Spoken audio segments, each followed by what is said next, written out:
Gemini, what's going on? How are you?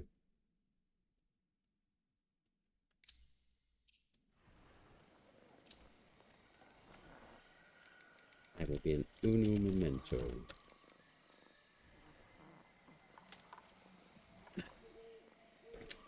Hola. How are you? I'm doing a little late night one. Roughly, we'll see how long we'll go for.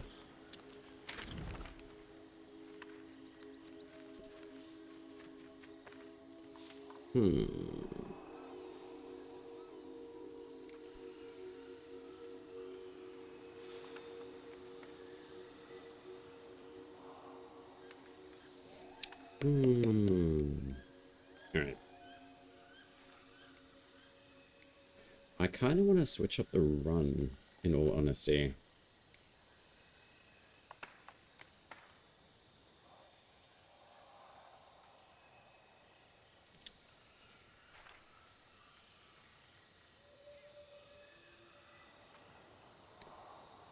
I'm trying to figure something out.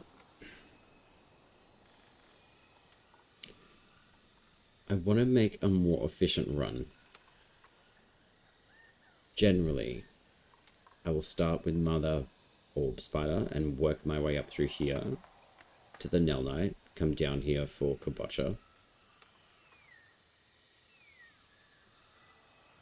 and then generally come down to Curlow.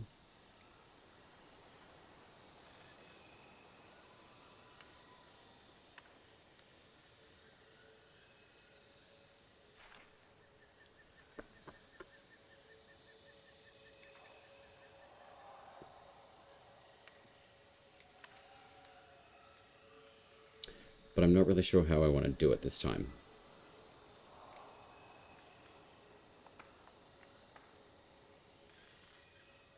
Because I know that we've got a few different bosses. So we've got the Nethans here. Also got the Glades of Andrin.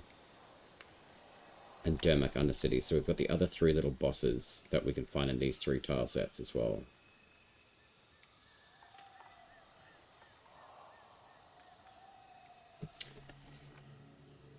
You know what I'm going to do?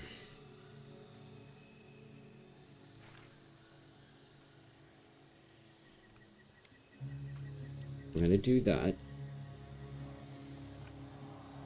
And then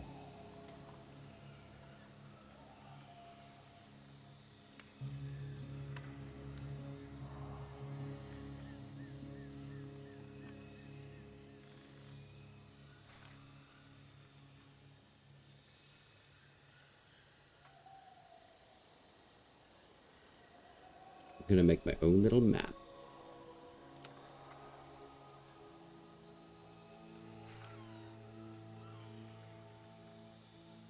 So at least I can have this back up on the side of the screen.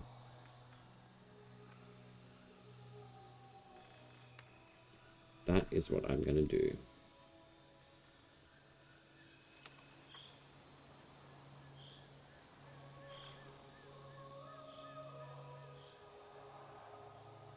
Hopefully. Yeah, I know. Well, that's what I've been looking at, like, because the Cogah mode doesn't have all of these markers on them yet, it probably is good practice too. Because I know that we can have this boss up here, but I don't really know exactly what she drops. So I'm trying to incorporate the other three bosses on top of all of the main ones that we have. So, like, we got the main Mother Orb Spider up here, but then we've also got the other one within the Nethans. In the Glades of Andrin, we should have another Kabocha-style boss, and then in the Dermak Undercity, I believe that we have another Banneret boss. So we've got 3 extra bosses. Nimrod. We've got the 2 Sieges. We've got this one up here. And then we've got the Nell Knight, Mother Orb, Kabocha, as well as the... Where is he?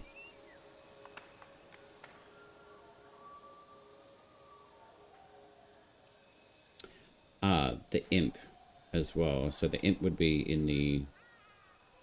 He's in the Glades of Andron. So there's technically 2 different bosses within the Nethans. The Spider and the Imp. And then we've got a Banneret, who's in the Dermak Undercity. And then we've got the Wazard, and then we've got Mendicant King. So it's a pretty big run now. So I still stick with the mum. You're still leveling stuff, and I don't feel like I'm ready for hard mode yet. Well, actually, do you want to join me in leveling some gear? I know it's a little bit laborious, but I think it's worthwhile doing, and I'm actually quite near the glade, so I can just go there. I've definitely got some gear that I need to level up, especially the greatswords. So if we could get maybe like a few people in, that'd be kind of cool. I am going to just double check and see whether or not the region chat, or actually, let's go recruit and see if that's actually active. Okay, so recruitment chat is actually available, so that's nice. Oh wow, someone's called them DE Avocot. That's dope. Alright, so it does look like the chat is back in online in game, which is nice. But I certainly do need to get some gear myself done. There's a lot of leveling stuff that I haven't done for a little while.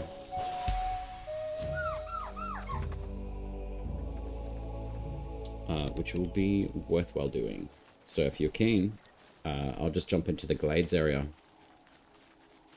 And I will kibosh any sort of boss run just for now. But Cogah mode isn't all that hard. I could probably bring like a setup that'll basically just kind of, you can leech off whatever I do. If you want to give Cogah mode a whirl. It's actually pretty fun. The Bloomin' Bodkin. So this is a brand new one. So this is a 1-day forge. Okay. So it's 20 to rush it. I don't really feel like I want to. Grey Satanic, what's going on? Gemini, if you're keen to do a Cogah run, we can do one.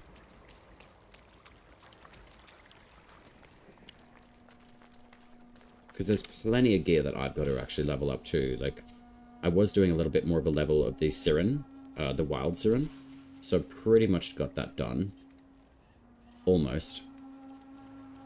Let's have Grace. So I do have that at Bond 17. I have been playing around a lot with the Twin Tines. These actually are very good. I can show you. I could basically like do like a cloak and dagger style build with these. And I'm still leveling these guys too. So if you guys want to join in squad, we can go find the leveling glade as well.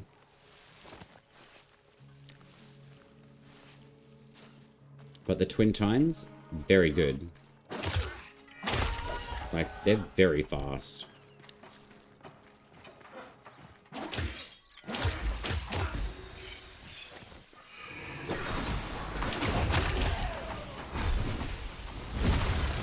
Like, really, really good. I'm not going to take this Banneret on, though. I would really like his outfit, though. Not going to lie. His armor looks absolutely sensational.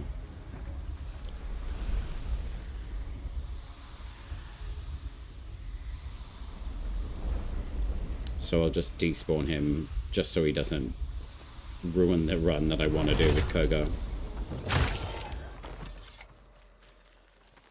But yeah, I have to admit, short blades, they have definitely gotten a glow up. Very, very good.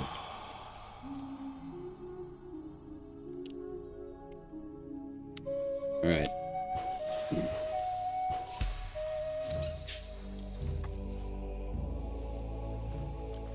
So just head down to the glade area, which is just down here.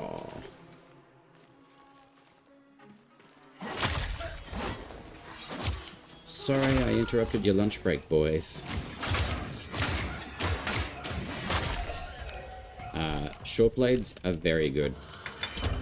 I'm actually really, really impressed on how well they operate. Like, that guy was hitting me, and those heavy units usually do a lot of damage too. Don't need anything, but the spot's free. Oh, hell yeah. Yeah, Gray, you can join for sure.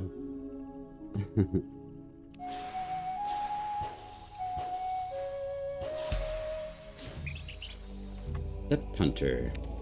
Yeah, I definitely feel like playing a short blade run and just leveling up a few different weapons. So I'm going to see if I can get the Glades spawned. And then we can just kind of chill there for a bit. At least until I get the Wild Siren packed up to max rank. And then I could just switch weapons out as I need to. The packs were pretty much the predominant factor of what I wanted to get maxed out. Just so I could start kind of playing around with them a little bit more. Siren, I don't really play all that much. But I am finding that I do want to get it done.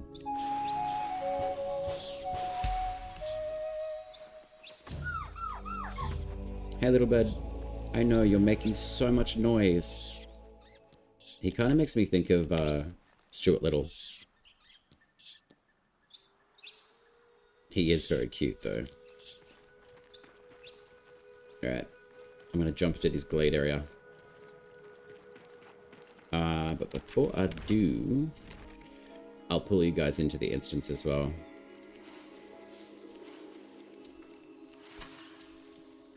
And just let me know if these ones come through for you guys. Cool.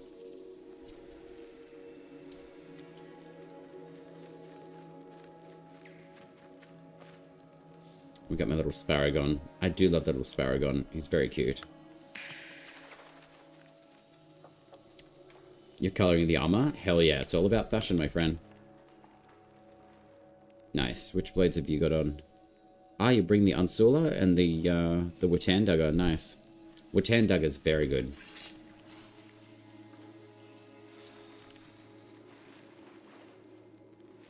Yeah, Watan is very, very good. I like that. I have to admit, I have been playing a lot with the wild sets as well. Really, really nice.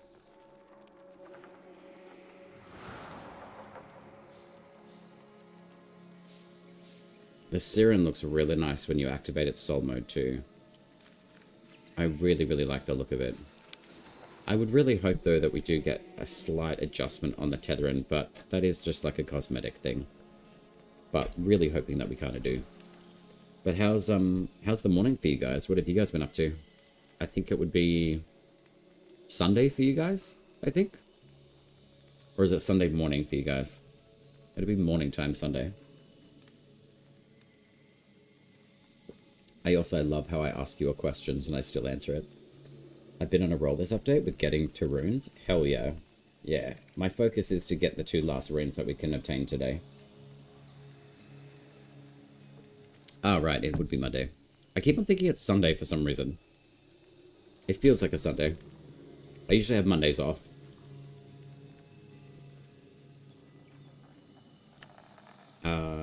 So I will keep our little map on hand, but we pretty much all know like where everything is anyway. I just want to map out like literally like a pretty decent run, but I guess like with the fast travel not being active within Cogah mode just yet, it's still roughly about like a 2-hour and something run. I'm gonna need a while. All right, Gray. Yeah, no problem. Just let me know when you want to run in. All right, we'll at least get to the leveling glade at least. Which will be very cool.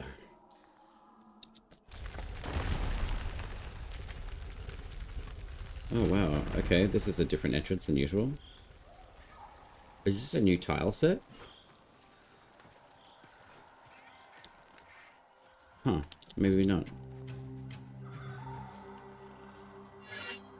Interesting. I should have actually checked the levels of the enemies in here, but that's okay. It's not a super important thing. I really just hope that we get the leveling glade today. Oh no! Got a struggle hug.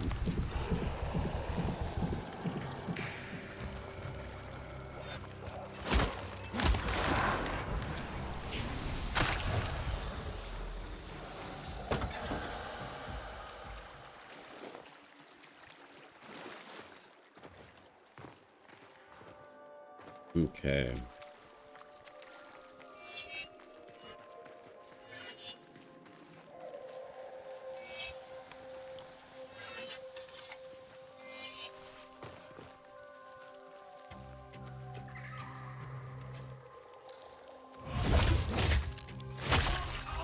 It's actually pretty nice that you can pilfer the elixirs from enemies as well.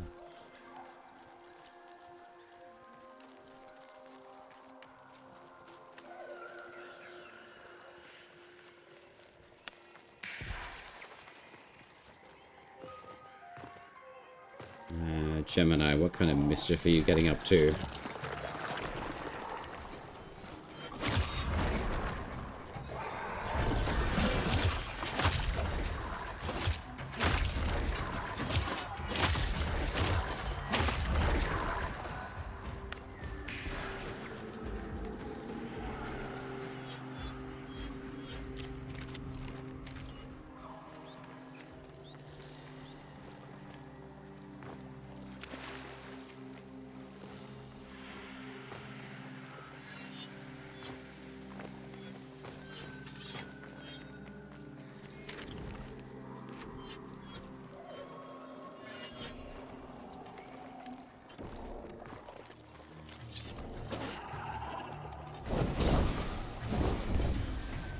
I was gonna say, if that did like 1,000 damage, that's crazy.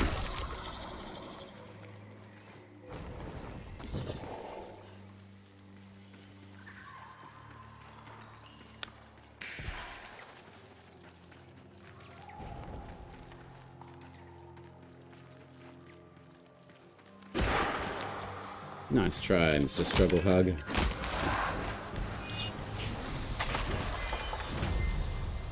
Sweet, we got a level though. And we've got the active rune, which is very cool. Gemini, have you been able to obtain the flit smoke rune yet? I have to admit, it's pretty impressive.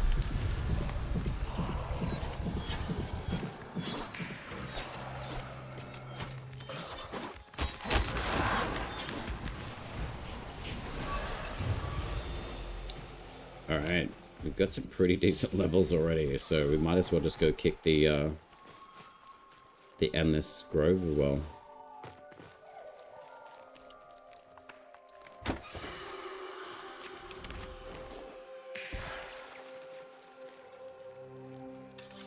The rune, when you pull the Soul Smite, or the Pull Smite, with a soul, it activates it and turns you invisible.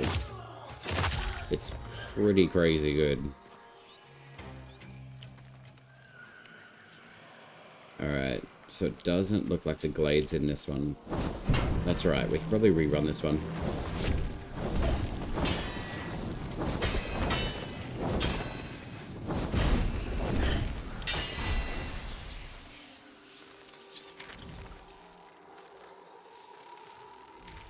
Actually.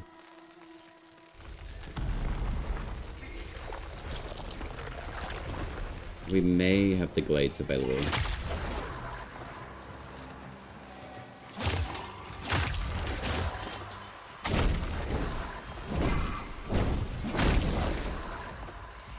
Holy, okay.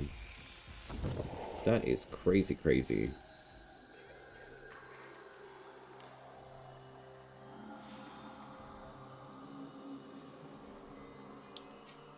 That's a whole lot of spam bam.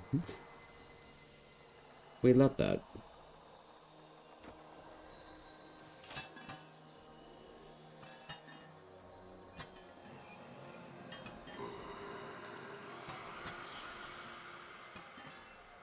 Not exactly sure what the hell just happened there.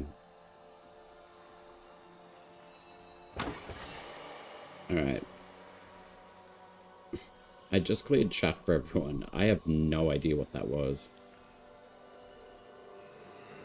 That was absolutely nuts.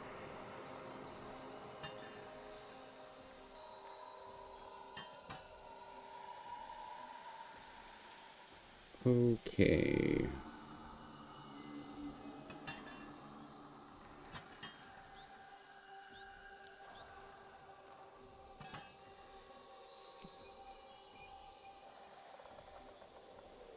Bear with me on that one. Vicky Jason? Yeah, you triggered a cascade. I've got no idea what that was. That's absolutely crazy.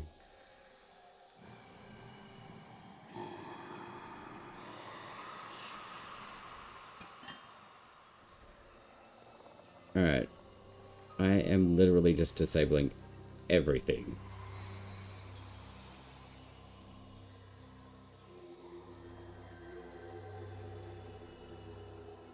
Alright. You guys should be able to safely chat now, I would assume.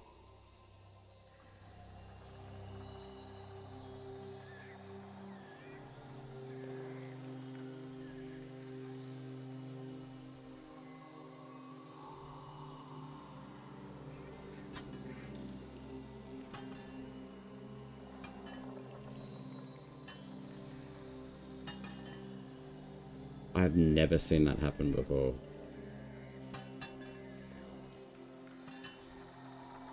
Wardark. Hello, how are you? I have no idea where all of that spam stuff came from. So hopefully we've been able to put a cap on that. But welcome in all the same. That was nuts.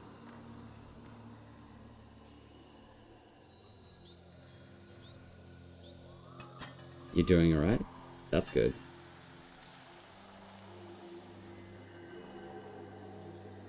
Alright. Yeah, I've never seen something like that either. I've seen it maybe once or twice, but I've never seen the system do that. That's crazy. Anyway. Oh, I'm doing pretty good. I'm playing Soulframe. I just disabled every single little additional quick action for that. So maybe I'm getting my just desserts from setting something up incorrectly, probably. But anyway. What class? I pretty much started off as like a caster class.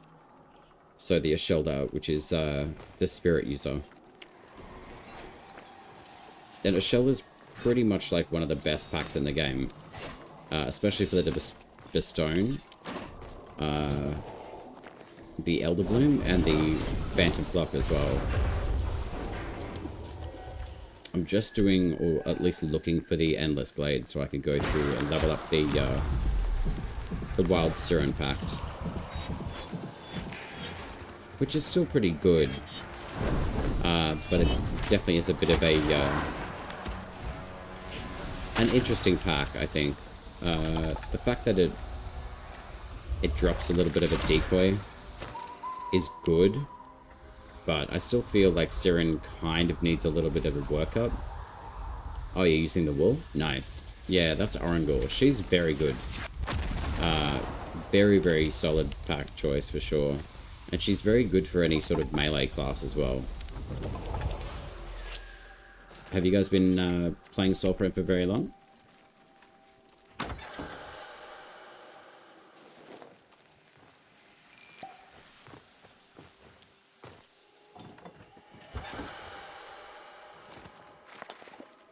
You kind of new? Nice. Well, welcome.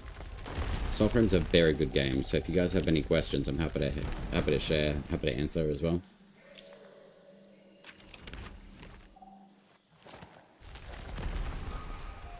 We may have to do the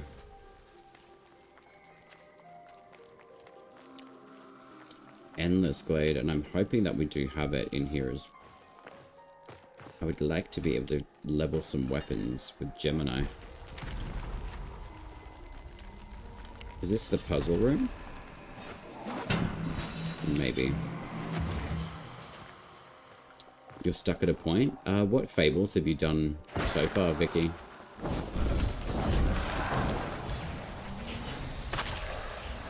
I find most people get stuck at a point where they've got to find the Brewer of Hues.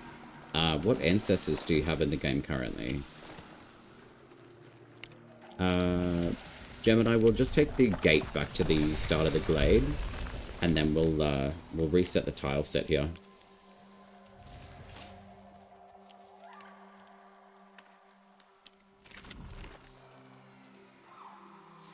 Doesn't look like that we've got the glade here, unfortunately. Of the old man and the lady who builds weapons. Okay, cool. So I would probably say I'll show you once I jump out on the map. Actually, funny enough, I actually did take a pre-screenshot of the map of the game earlier. I'll see if it's available. How much of the world map have you got open to you, Vicky, as well? This place here is called Carlisle. This place here is called Fort Carlisle. If you can find this, basically like the starting area of the map is around here. I believe the Fort Carlisle and College of Pensives is roughly around this area. You got 80% open? Sweet. If you come down to Fort Carlisle and then go directly south of it, you'll find a giant tree. There should be a little mouse or a white rat jumping up and down. You can't see my mouse? Oh, right, you can't.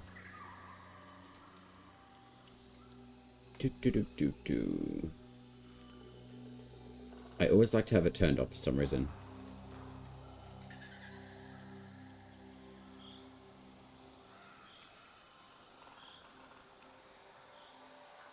There we go.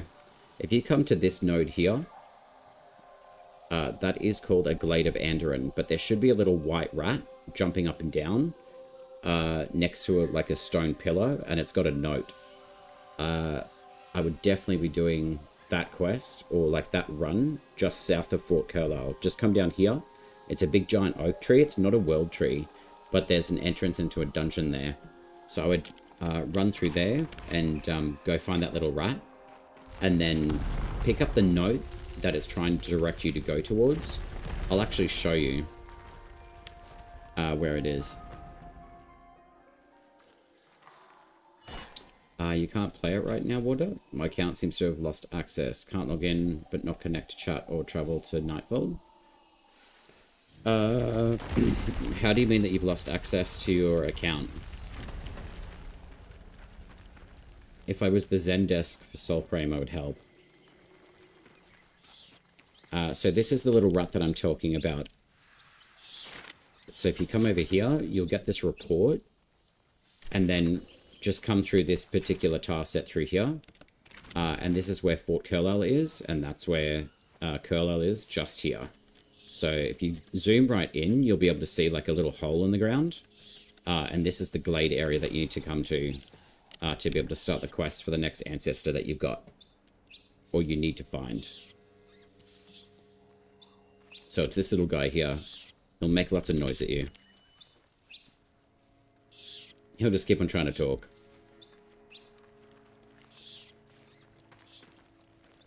Alright. I think... it's kind of hidden, yeah. There should be a little bit more direction in the game as to where to find this particular area. There's... Once you finish off with Tubal-Cain and the Vic Morel Orlick, the game doesn't really tell you a little bit, unfortunately. Yeah.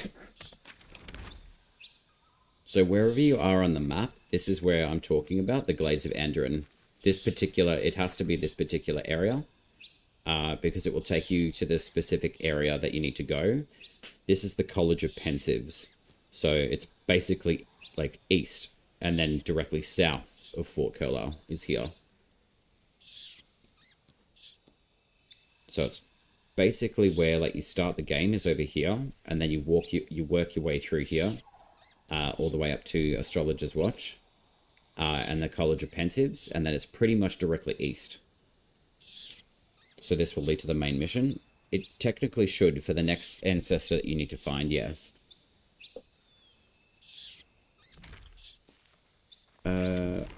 Alright. Gemini, do you just want to let me know in chat, though, if you need anything to do with the Needle's Eye weapon? That should get you going on the next fable there as well, Vicky. Otherwise, just check your journal as well. Sometimes fables will show up in here. And it's a good idea to just keep on checking your Nightfold every once in a while. Just in case if there is a new ancestor that comes through. But I have had quite a lot of people mentioning being able to find the next Fable. Which Verminia is the next one after Tubalcane. Yeah, the journal's empty? Yeah, okay, I had a feeling then. Alright, it's definitely the next quest for Verminia is the one that you need to be doing. So just come and talk to this little dude. Oh, Gemini, you've got all the great swords? Nice, okay. Alright, well, I guess what we can do, we'll just run this tile set and see if we can get the Endless Glade. And then we can just rank up a little bit. But then we can probably just start doing the Cogah run after. Sweet. Warduck, I can log in game, explore, but I cannot tab to Nightfold or connect to chat.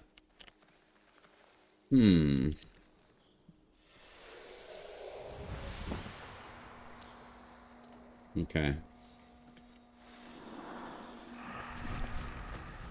It's a long shot, Warduck, but it could be like a regional kind of thing. Especially with chat, because I've actually got recruitment chat open again.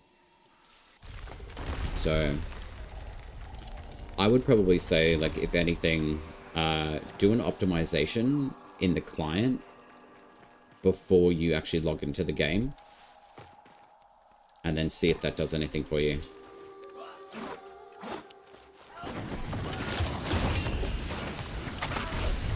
Nuts, we've got a level 10 again.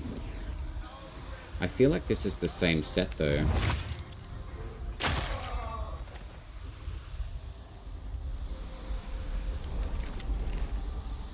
Avocot stealing your chat again? Oh no, what's he doing, Gray?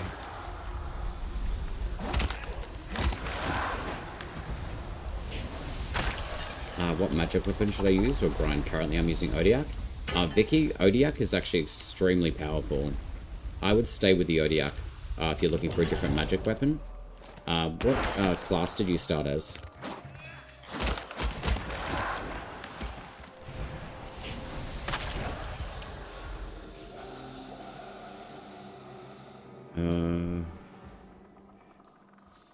Yeah, Warduck, I'd probably see what Gemini is saying about putting that support in. I would definitely be doing that. You went Spirit as well, Vicky? Nice. Yeah. Heathen Ways, what's going on, dude? How are you? Yeah, I'd say definitely optimize your client and verify your files before you jump into the game again. When you talk to Avocot, your chat's gone. It could be something that you just gotta... Honestly, I would verify your files and update your game and then jump back into the game. Oh, you've switched to the Wolf class, Vicky? The Wolf class is really good. Orangle's amazing, actually.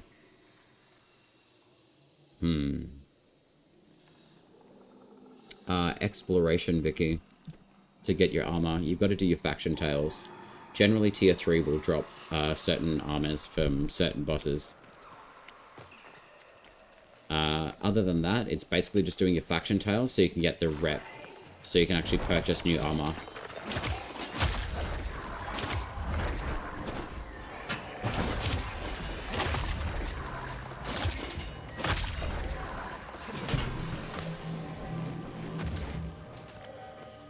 Oh, it's kind of confusing where to get armor parts. Yeah, that is very true, it is, but for the most part, you can basically farm your tier 1, 2, and 3 faction tales of whatever faction that you're a part of. So I think you said that you were a spirit user, that'd be the Avocot tales, or the Sparrow tales. So it'll be the purple nodes that show up on the world map. If you do those, you get rep for your faction. You should be able to buy new armor parts from the Children of Alco, and I would recommend ranking all the way up to rank 5 initially for your first faction.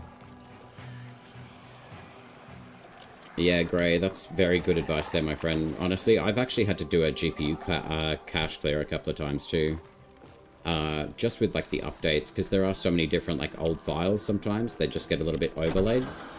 So sometimes those files can actually change. So it is really good idea to do a verification and optimization with every hotfix sometimes even. It's a bit of work, but it is worth doing it though. I'm doing that. It's kind of repetitive missions. Vicky? Yeah. Well, I mean, it is a grinding game.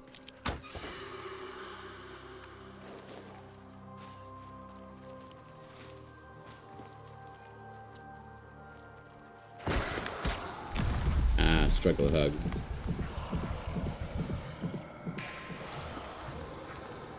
Do you maybe in the middle of wiping up a hotfix or whipping a hotfix? Yeah, that's more than likely. I mean, they've had a lot of hotfixes today, or like this week actually. As they drop the Preludes, I would definitely say that that's the case there.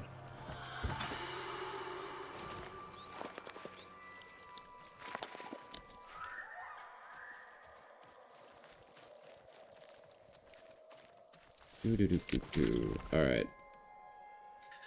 I'd probably say maybe... Oh man, I can't place markers down on this map yet. That sucks.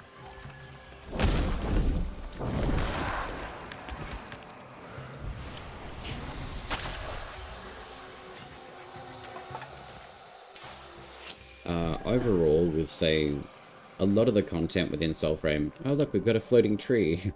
I would honestly be saying... Go through like your faction tales through the world map. You can't really go wrong with those. There was a setting that I did want to change. That's alright. Actually, I know what it was. No more recruitment chat. I would definitely be doing your faction tales. Getting rep for all of your different quests that you're doing. It can be a little bit repetitive, but it doesn't mean that that's necessarily all you have to do. You can choose to go and see different leveled areas of the maps. There is a Cicade event that you can go do near Fort Kernhold, and that will allow you to take on the Cicade event, which is very worthwhile doing in all honesty. It gives you a fully built, upgraded armor set, and it does give you the ability to be able to get a Triune Amulet, which allows you to have a stat spread of +3 into Courage, Spirit, and Grace. Heathen ways, bro, the slow effect in Cogah makes me so angry. Look, honestly, I'm not gonna lie, it's caught me off guard a couple of times too. I forget that we actually get slowed down, to be honest. I really do. Like, I look at how fast I'm moving with the short blades right now. It wouldn't be this fast in Cogah mode, unfortunately. So I would probably say the way that Cogah mode has been built at the moment, it's probably giving us a little bit more of a slower attack for everything. But just considering the amount of power that we can actually obtain once we've got maxed ranked gear and we're taking that to Cogah, it's reasonable. But yeah, I definitely do get the sense that the slow is a little bit too much in Cogah mode, but it's still worthwhile, I would say, with the debuffs that come through. Also, crypts are very good for basic mats. Oh yeah, definitely Heathen, I agree. Since the game's currently in the beta phase, I'm just going to correct that, Vicky. It's actually not in beta at all. It's in pre-alpha. Will my progress be saved after the official launch? Yes, it will be. There's no account wiping anymore. An open map is just impossible. Ain't nobody have 30 minutes to cross the map. Well, the good thing is that we now have access to fast travel in the game here then. Great, there's a slow effect? Yeah, there is. You get a mitigation to your speed of your envoy. A little bit of armor reduction. At least half, I would say. And then you've got half the amount of stability as well.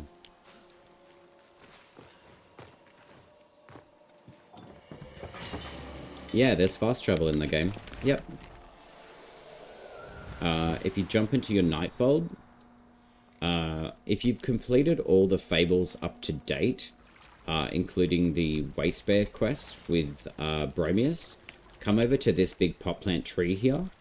This one, and then come up to the stairs. You'll be able to pick your Wevet seeds from this plant. It will spawn your seeds, I think, roughly every 24 hours. And that's how you can actually fast travel throughout the game. So you could fast travel from, or to, whichever world tree that you choose to. So say if you've just gone and done the Mendicant King, and you want to travel all the way to the very northwest, it will be able to teleport you all the way up there. Yeah, you'll have to be able to do the Verminia quest, Vicky, before you can access the Waste Bear Fable. But the good thing is once you get Verminia, it will actually flow you into the next quest anyway, which is great. So you will get access to the fast travel once you finish the 2 quests that you've got to go through now.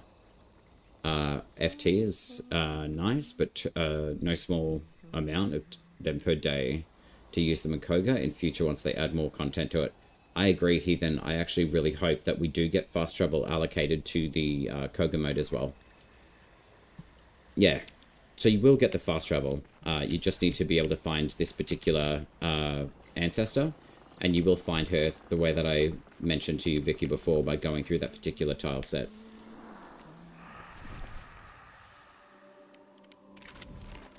Alright, let's go see if we can find some... Maybe the Endless Glade? We'll see. Hey, bud.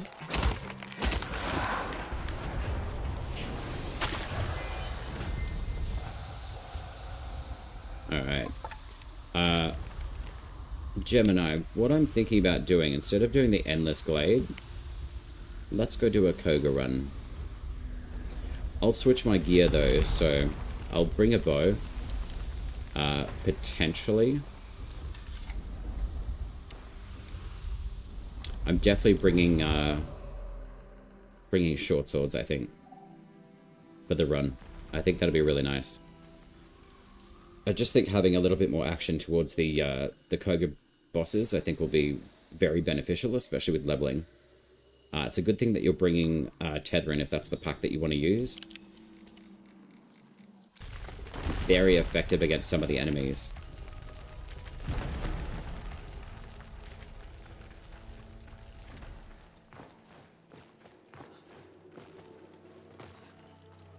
Alright, where are we at here? We're near my big home. Alright, so what I'm thinking about doing is heading up to this area.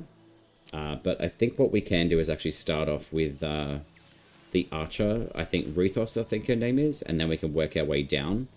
I don't know exactly what Ruthos will give us rune-wise, but I'm hoping that she gives us one of the runes I'm looking for. So, I'll switch up my gear, and I'll probably bring Bromia... Actually, you know what? I'm going to bring the Bromius pack for this boss run.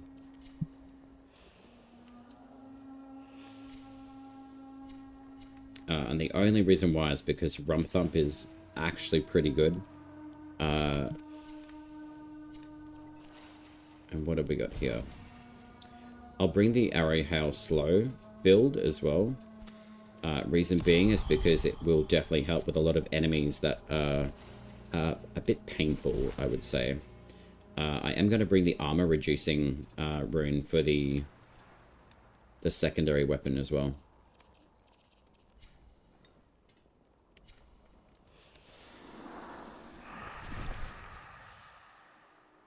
So whatever gear that you want to bring to the Cogah event as well, Gemini, that would be grand. And then what I'm going to do is see if we can just teleport all the way up to the northwest, and then we can work our way down. Or what we can do is actually start with the Mendicant King and work our way back up, which preferentially, I think, just for the wizard, we can actually do that. So let's go ahead to the Mendicant King once you're ready. I've just chucked a marker down on the map.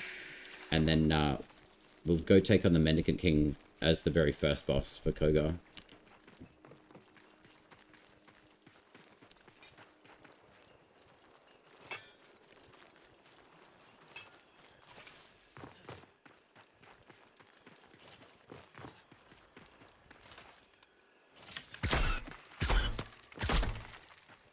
Great. Yeah, sweet. Yeah, you can jump in, Gray. That'll be great. Having 3 in party will actually be quite good because we'll actually get a lot more experience as well.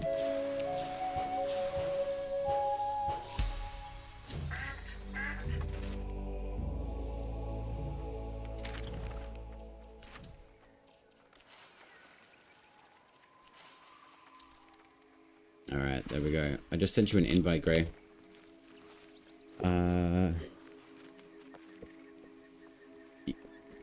Heathen. What I can do, I can basically kind of break it down a little bit. So what I might do, just for this run, for every 2 bosses that we do, I can basically rotate squad. I would probably say that's probably the easiest way to do it. Just so we can kind of get a fair run if you want. Because I'll pretty much be doing like a run of Cogah essentially.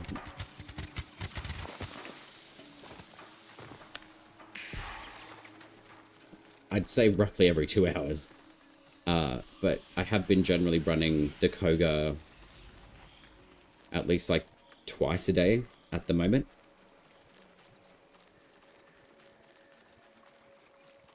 You're a Tenopane heathen? Alright, I'll bring you in. Thanks, Gray.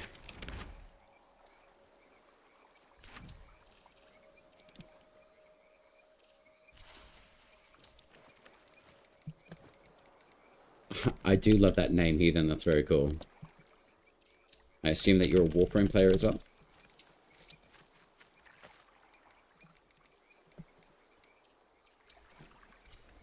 Alright, I just chucked you an invite there as well. You gonna do the sieges, Gray? Nice, that'll be dope. Yeah, we'll probably be doing the sieges throughout as well.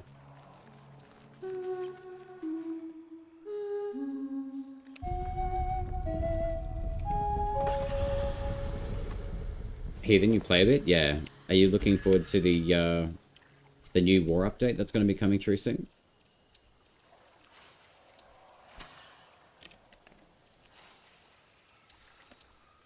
Alright, I just chucked you the invite there, so we'll just keep on running towards the Mannequin King, and then we'll start the Cogah run. The cosmetics? Yeah. Yeah, the cosmetics will be really, really nice, I think, with the old peace update. I definitely think Uriel or Roth, the new Orokin Warframe, is going to be really, really nice. He's got a very interesting kit. He's very much a blend of, say, like Harrow, an alien facehugger, I guess like an energy channeling, like, friend. He's got a very, like, comprehensive kit, I would say. I'd say his skill cap is actually quite good.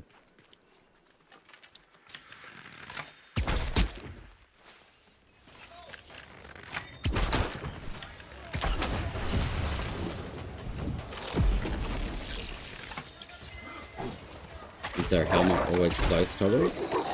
Ah, Gemini, yeah, there is. If you actually go into your toggle setting, just do your right click and you can actually toggle your helmet open or closed.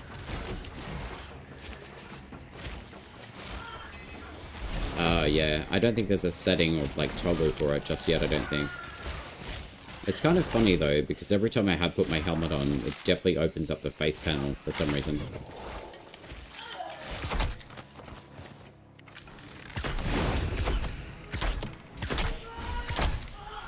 That's hilarious, I've got an invisible bow.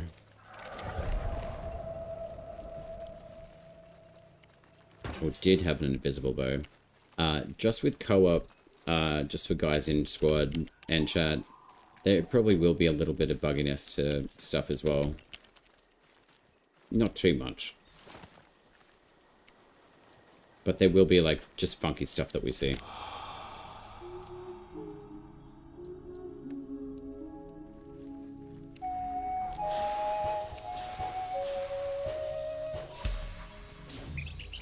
One Acquistion Hyper one? Oh, with the toggle of the helmet? Yeah. I mean, I wouldn't be surprised if something like that came into the game. I think that'd be nice.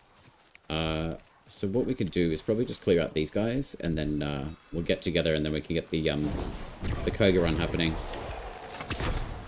I don't think I've done the Cogah King yet.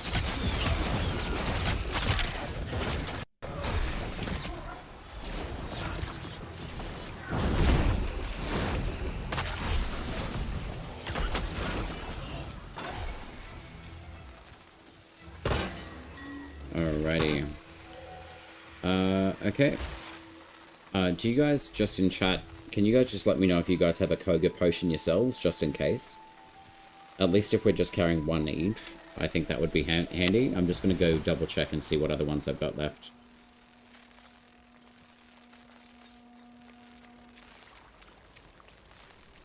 Only helmet that's always closed is the Mannequin King one. I know.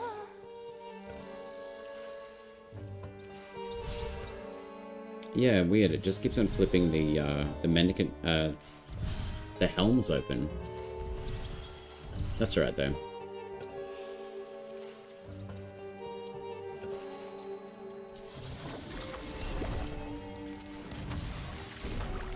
Alright, so I've got about 2 potions of these at the moment.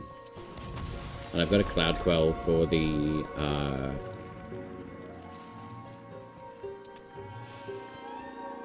Nimrod as well. Something I said. You've got one in the making? Nice. Okay, cool. Alright. So what we'll do... We won't engage the Mendicant King straight away just yet. We'll just wait until everyone's ready with their equipment. And then we'll dip into the Cogah mode.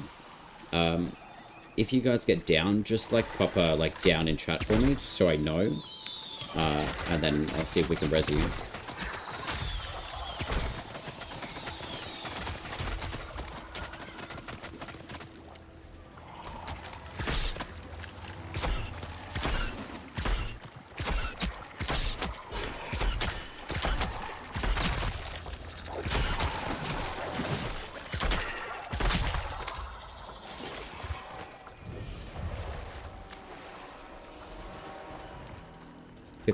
Until your next potion's ready, Jen? Okay, cool. Sweet.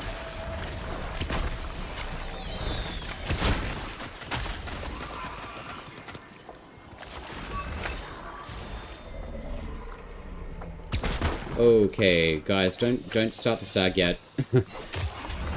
Okay. Just see if we can come back away from the stag.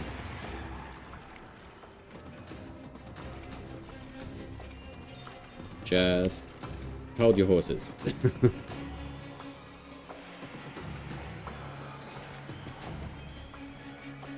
Sammy, what's going on? How are you?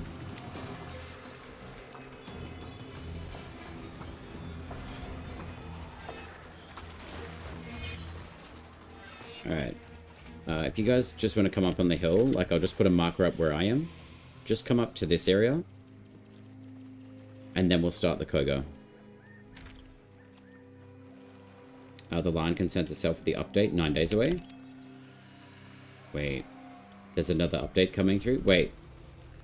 Alright, that's mysterious, but are you talking about the Warframe update?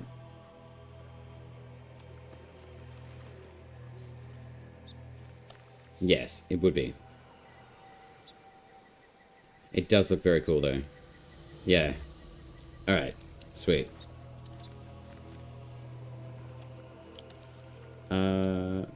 I think...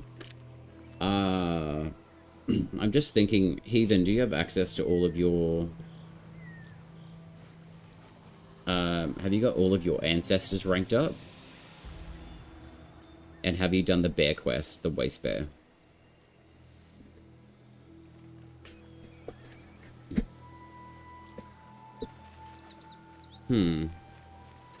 Alright. Let's see if we can just get away from the Vadagar first. Also the same day as the new horse getting into the game. Oh, are you talking about Dagath?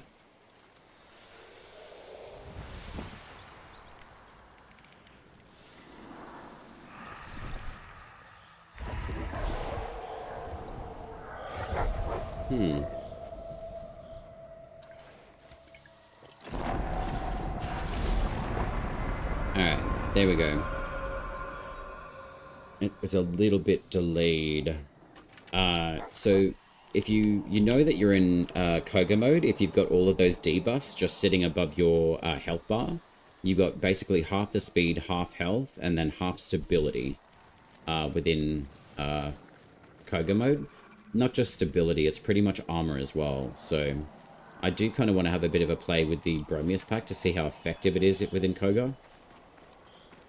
So I'm kind of taking a bit of a gamble, but I'm kind of curious to see how it rolls. Best things to note though too, if you do bring maxed equipment, it probably is a lot better to bring maxed equipment.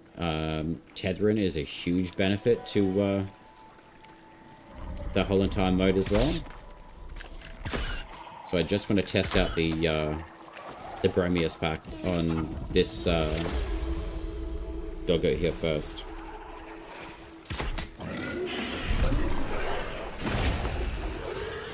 Alright. So Bromus is still pretty effective. The horse girl name? Yeah, Degath.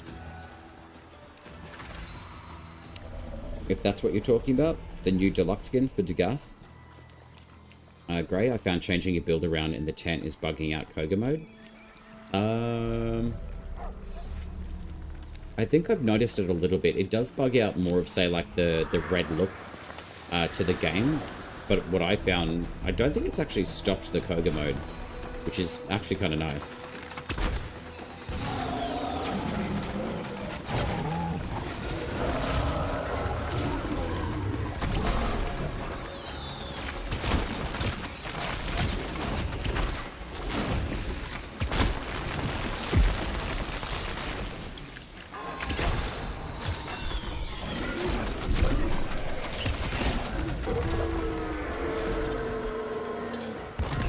Sweet. Alright. Well, that's a pretty good run so far. Alright, let's go try out Mr. Mediking. Yeah. I'll have to double check that Grey too. Like, I have noticed jumping in and out of the Nightfold sometimes does bug it out a little bit, but I'm curious to see how much. And look, we have a double king.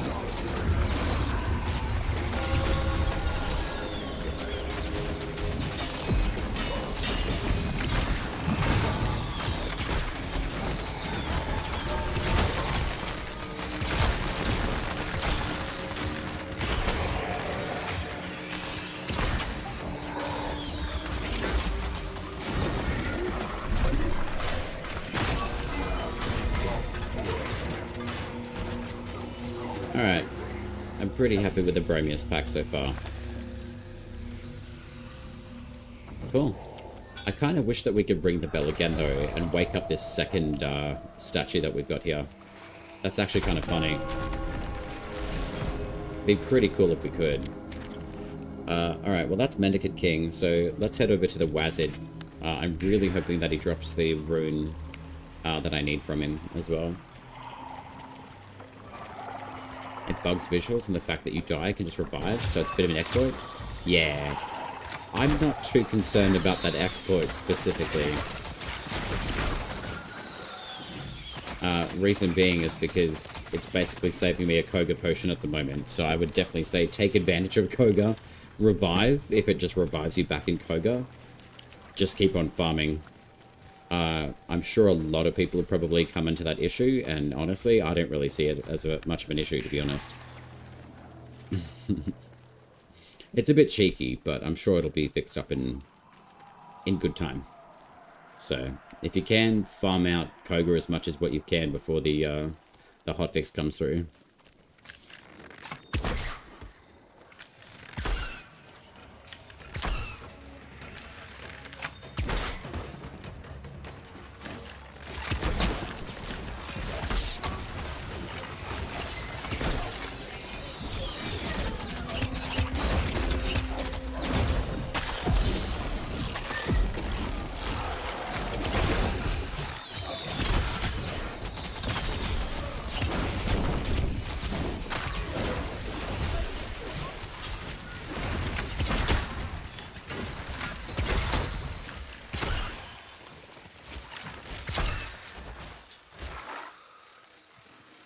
I'm sure there's going to be one today, at least tomorrow. Yeah, I wouldn't be surprised if it gets fixed up within like the next couple of days, to be honest.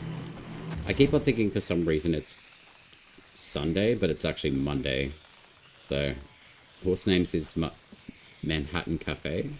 It's a long-distance specialist with skills that steal stamina from others. She's also an imaginary friend. Oh, you're talking about the Horse Girl game, Sammy. Okay, now I'm with you. Because when you said new horse getting into the game, you'd mentioned Warframe, and then you mentioned a completely different thing.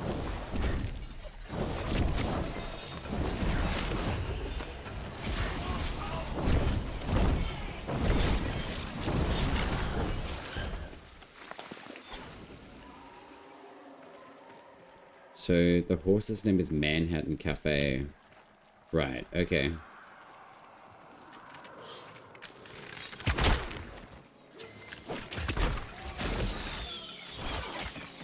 Yeah, the Degath, yeah. I think the Degath Deluxe looks really good.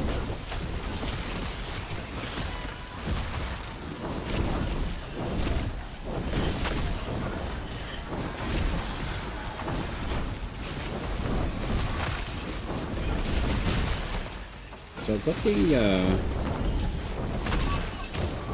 the lifesteal on the Gildor Blessing Amora joinery isn't too bad. It doesn't give you that much healing, but it actually is noticeable, which is quite good. I can switch over to the Oshelder at points as well. Depending on... Well, with every boss, from my understanding, I think Grace and Satanic Fox, I think you were telling me about this, was it not? That every boss that we kill, it basically adds levels to the next boss that we take on. So essentially, by the time we get to like Etheldred, the Mother Orb, she's going to be pretty tough, which is pretty cool.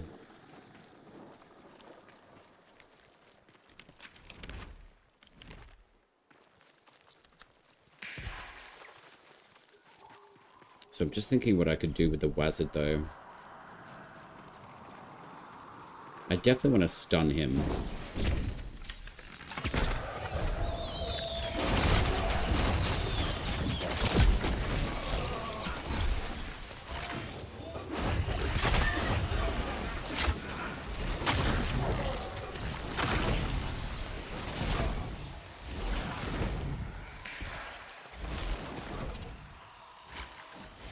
Okay. Maybe it was the other grey, because I do have two of you in the chat now. I've got yourself and I've got the other grey.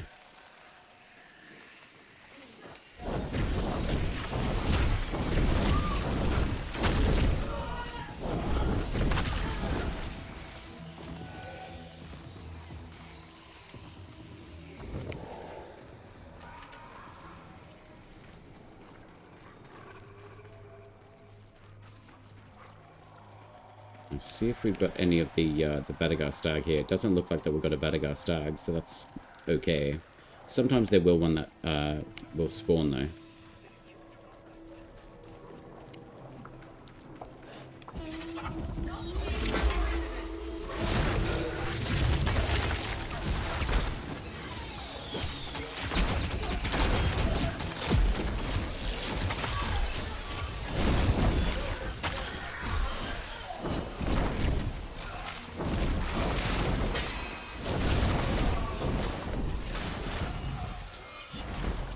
Alrighty. Let us hope and pray that we get the very rare rune from the Wazard.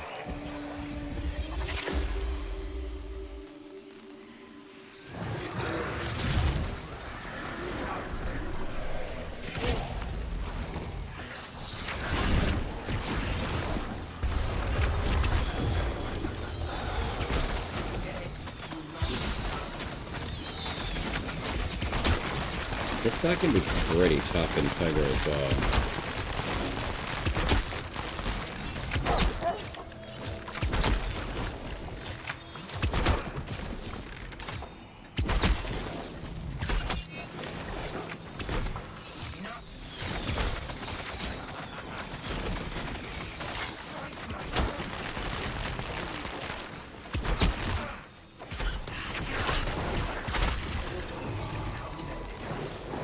Bye-bye, Wazard. The Hollowing. Alright. Nice.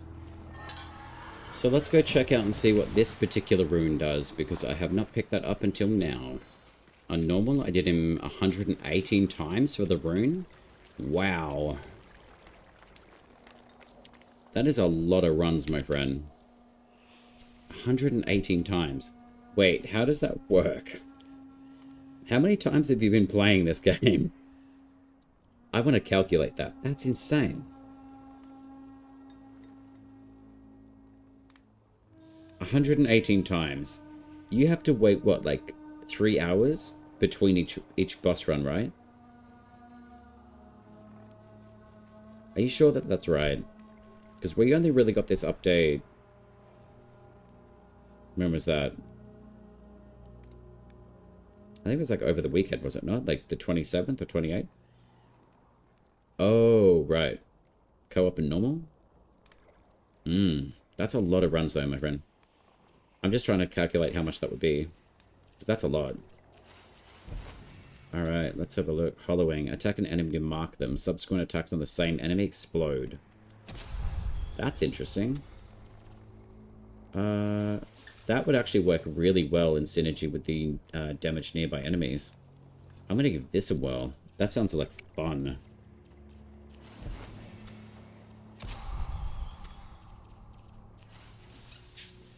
Like, very fun.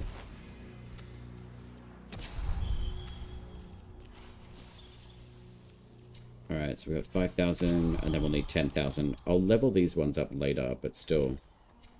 So, I've got courage at 2034. Apparently I can't use this.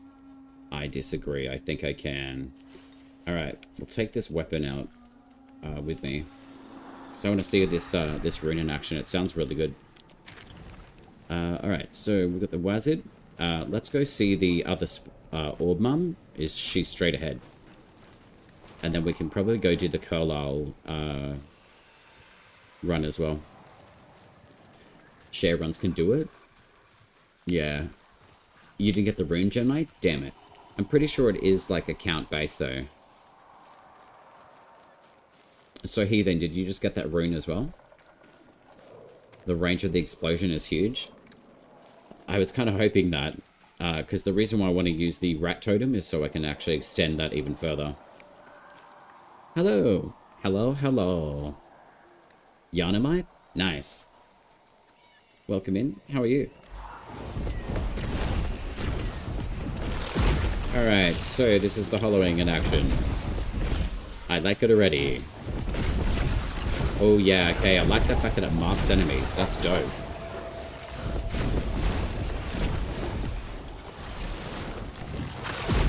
That's very cool.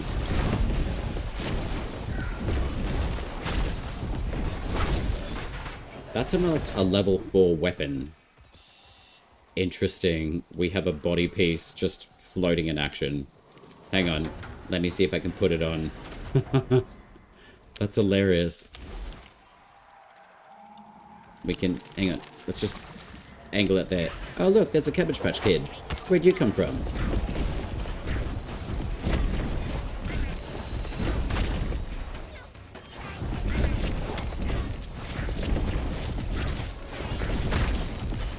Alright, my friend.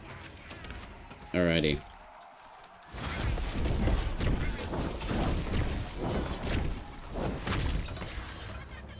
Awesome. Oh, you didn't look? I'm alive and quite well. How are you? I'm very well, thank you. We're just doing a little bit of a rune run through some of the other bosses throughout the boss run in Cogah mode at the moment.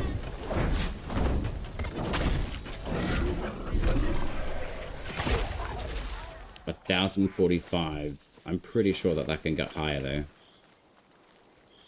From Brump Thump. But that's still pretty good damage.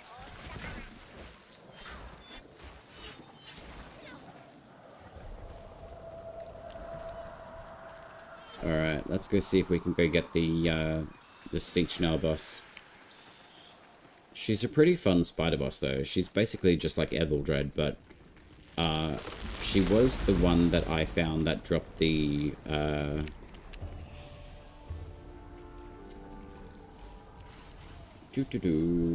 this one, the Flit Smoke rune. It basically turns you invisible. I really want to level this one up though, the Hollowing. It's actually really good. I can tell that already.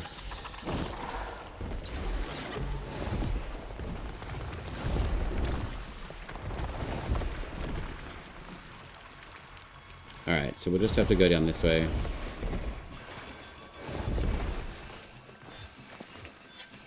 That made absolutely no sense to me, but But it seems doing quite well of it. I recently picked up the game, so I absolutely know what I'm doing. Late to Warframe, early to Soulframe, just as lost. I do understand what you mean. Have you gotten pretty much all of your ancestors in the Nightfold, Jeremite?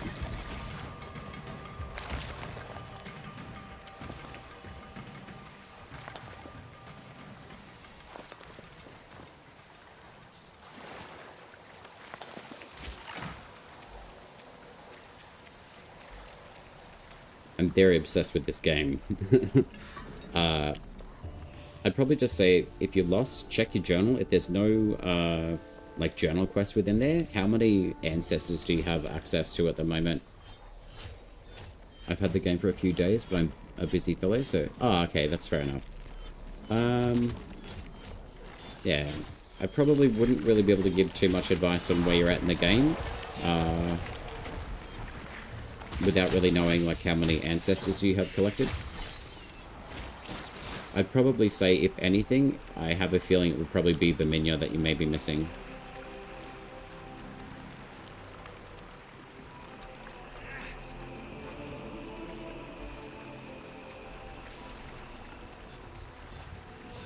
The Bookman, the Camel, and the Smithy Gal. Yeah, I would definitely say that you've got to go find Verminia. I've actually just pulled up a map before. This is the map of Madrath. It depends on how much of the map you've got open available to you. So this is the starting area, just around here. But if you come over to this castle area, or the fort area, this is Curlal, that's Fort Curlal. Come down to this particular area, and when you zoom in a little bit, it's kind of like a little darker ring of trees. Just before you enter, there's a rat, or a white rat, that's jumping up and down, bouncing around trying to get your attention. Go over to it and pick up a note, and then go through the big tunnel that's opened up underneath that tree, and that should start the next quest for the Brewer of Hughes for Verminia. And then inherently that will flow forward onto the Waste Bear quest for you as well. So therefore you'll pretty much have like all of the ancestors that you need in the game. Up to this point anyway. But unfortunately, yeah, the game doesn't really direct a lot of players at the moment. You're very welcome. Yeah. Unfortunately, the game at this point doesn't direct you guys to go towards Fort Curlal to go and start that quest for Verminia. I have a feeling there's going to be a bit of an adjustment to it soon, but I've definitely had a lot of people coming in and asking and saying, I'm not really sure where to go. The game just doesn't really direct you to go say, hey, go pick up this note, go through this tile set, through the glades, and then you'll start the next quest. Essentially, it will be fixed up, so that is going to be giving a little bit more directional value to anyone who starts the game too.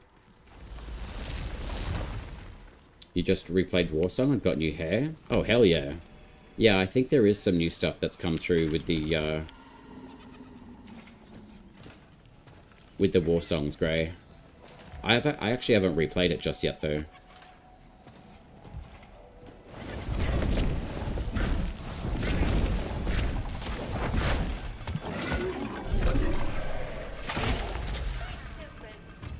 Back to salad is what you guys have just been turned into.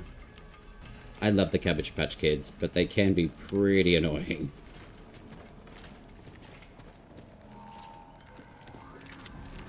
Alright. I think there's a secret area just up there as well.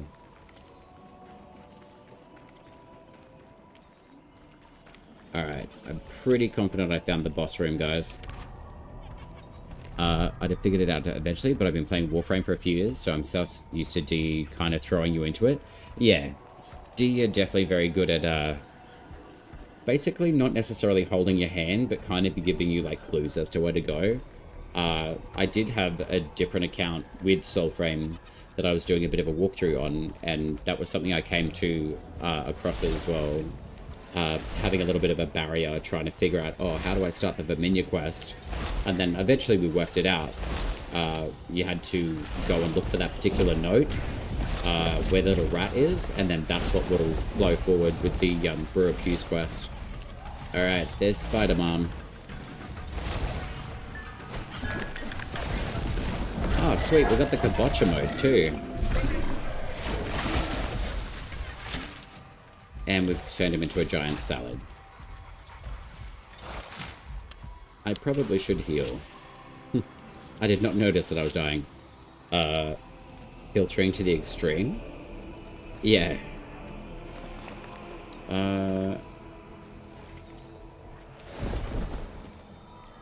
Alright. Let's go get Ms. Mother Spider. Hello, Sechna.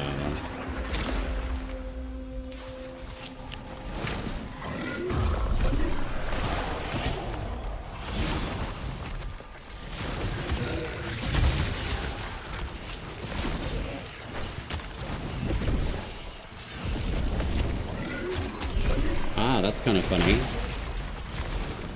I'm pretty sure Bromius Pact is not affected by Cogah. That's hilarious.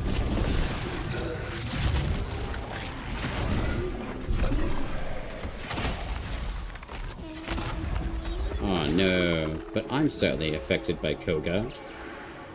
And dying. Brutal.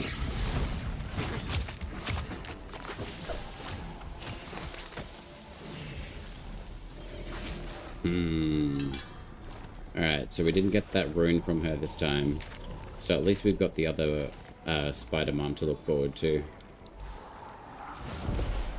What we can do though is just because if we don't go through the exit, we can actually just go back through the entryway. I'm kind of hoping that the entryway does take us back to exactly where we entered, just so we can go back to Fort Curler.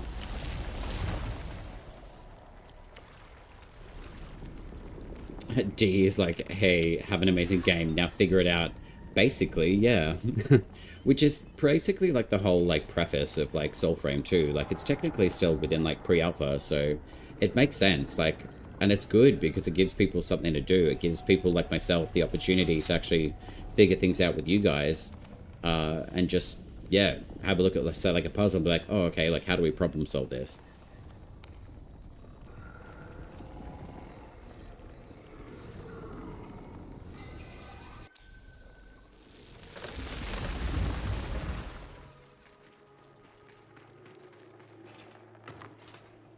I'd probably say one of the biggest puzzles within the Preludes series so far has been the cicada event.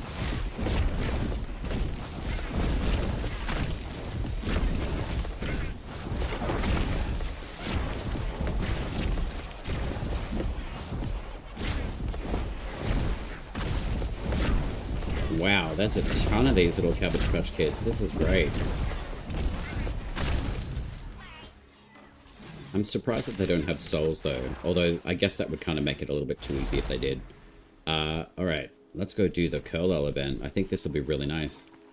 I'm very excited to check this rune out a bit more. I could probably power it up a bit more, but I've got to melt down a whole bunch of those totems to do that.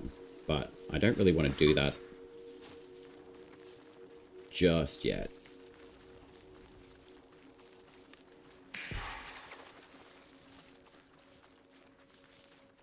I really cannot wait until this actual thing becomes a doorway so we can actually get through.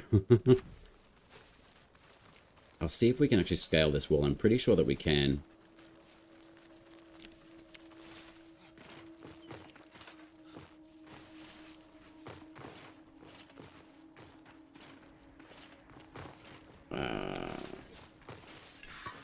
Some parts of the walls you can.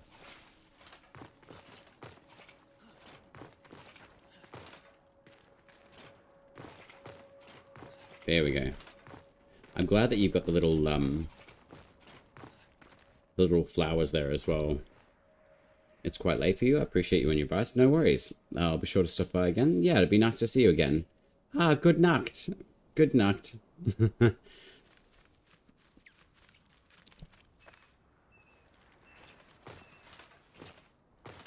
Thank you very much for the follow as well, Yanamite. That's really lovely. I'm just trying to think. Is good night? Yeah. Is good night in Deutsch?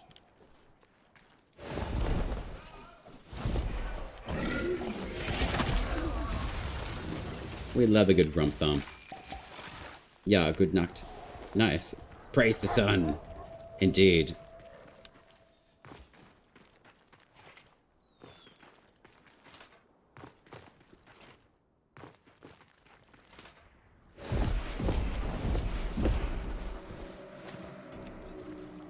Alrighty. I have a feeling that we'll have a lot of fun with this particular one. I really enjoy the some of the bosses that have been put into the hard mode too.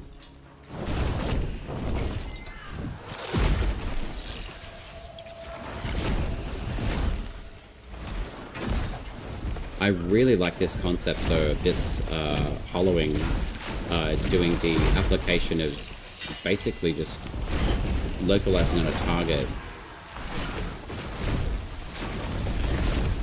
I think this would probably work very well on the Siren Pact, in all honesty. Especially with Trick of the Light.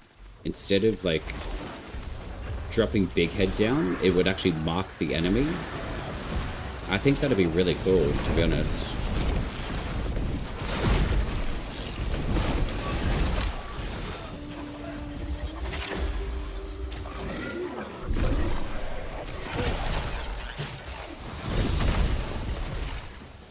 I really like this rune.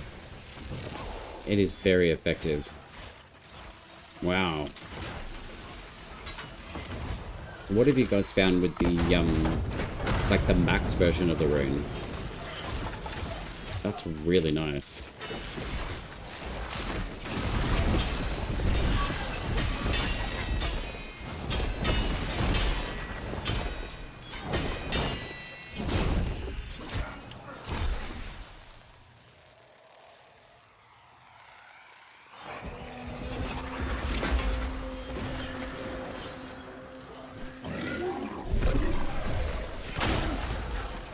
That's some dope damage, my friend.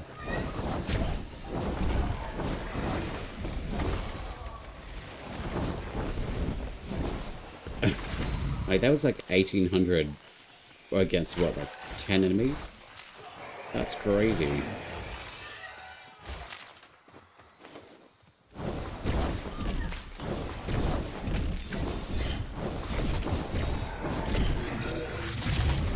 I knew that she was going to pull a sneaky, though.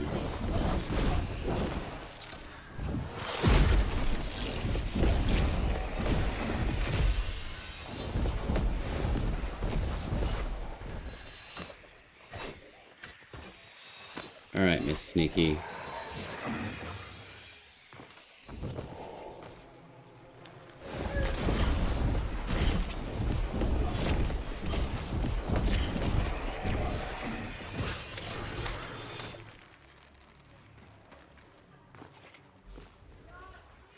Where'd Huthru go?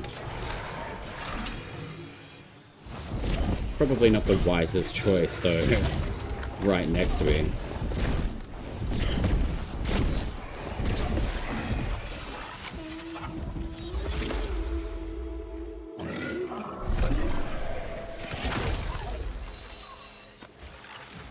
I love Rump Thump.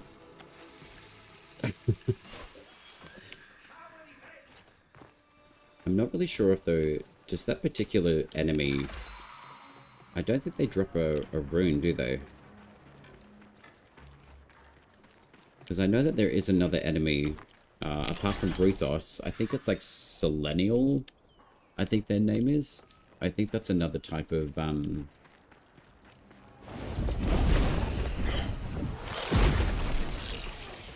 Grill Seeker, I'm pretty sure.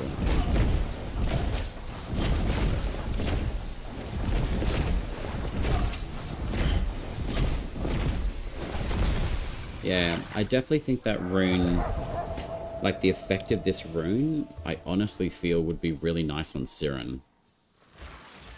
Instead of putting like the decoy down, marking an enemy for like taking extra damage and then exploding to damage other enemies. I know it seems like a little bit like late for Siren to get like a shift like that, but I think that would actually work really, really well for Trick of the Light, especially with attracting enemies to the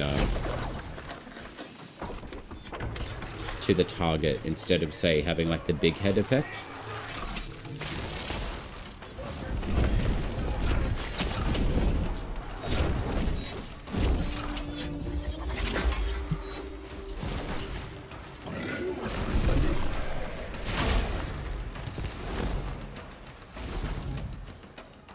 Alrighty. I think that we've actually cleared out pretty much everyone.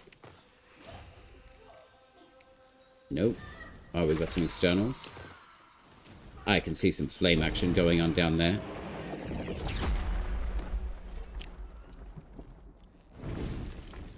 Alright. Burn. That's probably one of my favorite parts of the sieges. Who doesn't love lighting stuff on fire?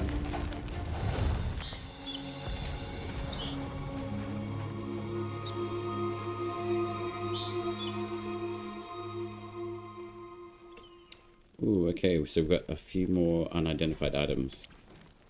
Interesting. Let's have a look.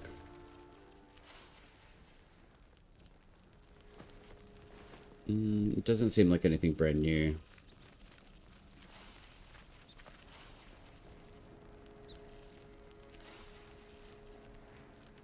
It wouldn't be that. Let's have fragments, maybe? Jesus, how do I have 23 of these? Oh, maybe that's actually what they are. It's probably the fragments of totems that keep on dropping. Alright. Well, we've got the... basically the top half, essentially, to go. So we'll probably have to make our way through to Fort Kernhold, and then we can do Nimrod, essentially. And then we've got these guys up through here that we can go for as well. I'm just trying to kind of figure out if there's a way that we can do like a little bit more of like an efficient farm. Just considering a lot of the, I guess the giant walls that we have in front of us now. Hopefully we get a few more doorways too. But we'll see how we go.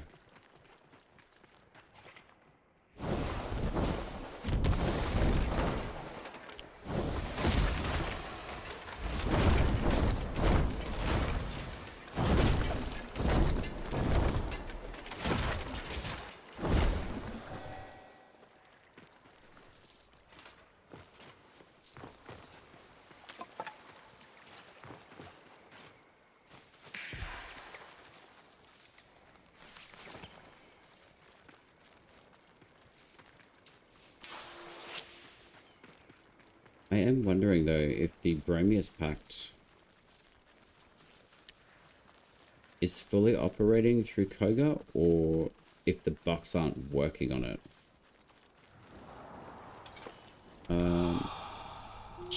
Gray, have you actually used the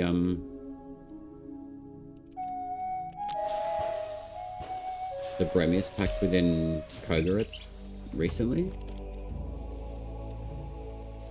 Or anyone in chat, really? I'm just curious. Because it seems to be working, like, very well, considering that we're in Cogah mode.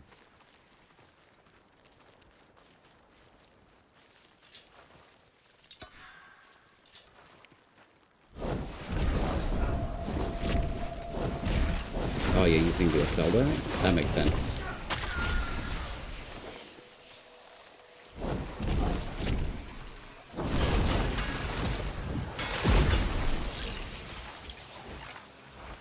Okay, let's do a roundup. Come on, boys. I've got a roundup. I've got a really nice surprise for you. Come.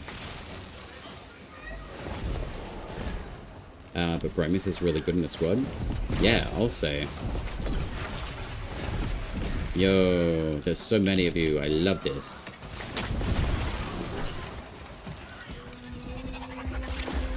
So what's that? That's 3, 6, 9, 12 enemies, roughly.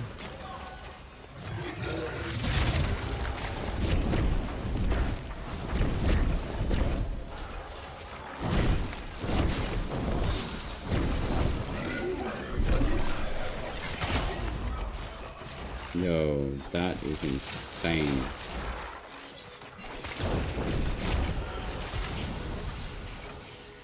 Okay, Bromius is like really like tuned on. That's crazy. How to run with a friend, and you bestone the boss, and he run thump and was always one-shot kill. Yeah, I mean, I would definitely understand that Zelda would definitely like freeze the enemy. And then, yeah, Rump Thump would definitely have enough strength to break them. That's really cool.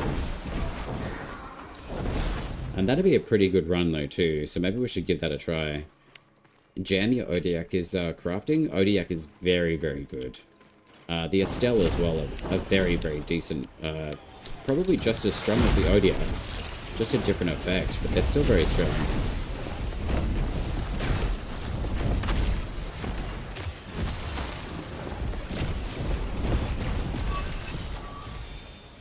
Alrighty, so Estelle level 23, nice. Bestone doubles damage, so yeah. Yeah, wow, okay, that makes sense. That's crazy. Rump Thump is, like, exceptional. Like, even under 1,000 damage output is still crazy. But even utilizing the Song of Regrowth, I think it's roughly about like 5 seconds it lasts, and Spirit doesn't really seem to create the duration enough for it as well, which is a bit of a shame, because everything is basically based on Rump Thump. I like the pact, but I think the viability of like the roots could probably do a little bit more for us as well. Like instead of going like out in a straight line, maybe like tracking up like maybe 2 targets. Instead of just like tracking a fully straight line. As far as Rump Thump goes, I really like Rump Thump. But basically just to like semi kind of boost your Rump Thump, just by casting the 3, it really just doesn't last that long, unfortunately. But you can get like a huge amount of damage output for it as well. But yeah, the Song of Regrowth, it'll pretty much like finish up like now. Yeah. So that's probably roughly about like 5 to like 7 seconds worth of a buff, which is pretty decent, but I still feel like it could last a little bit more, especially based on like spirit duration stats. Bromius is really strong but gets boring quickly. Yeah, I feel like the Webbit roots could probably do a little bit more, and the fact that Rump Thump, I think it's a good kit. I think it just needs to be diversified a little bit more. I think something like Oshelda, for example, is extremely great. You've got the Stone, you can stone enemies, and then you can CC them with the Phantom Flock, which is awesome. And then you can also heal yourself as well, and allies, which is really nice. So I think the design concept of Oshelda is really well done. And for being a starter pack, it's actually one of the best in the game. So it's interesting to see how the different packs can operate. Probably more so too. Like Mora's hand has gotten a lot better actually. So I actually do want to bring out Hand of Mora,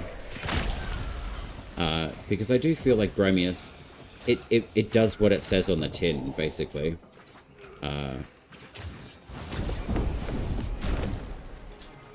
Alright, big man.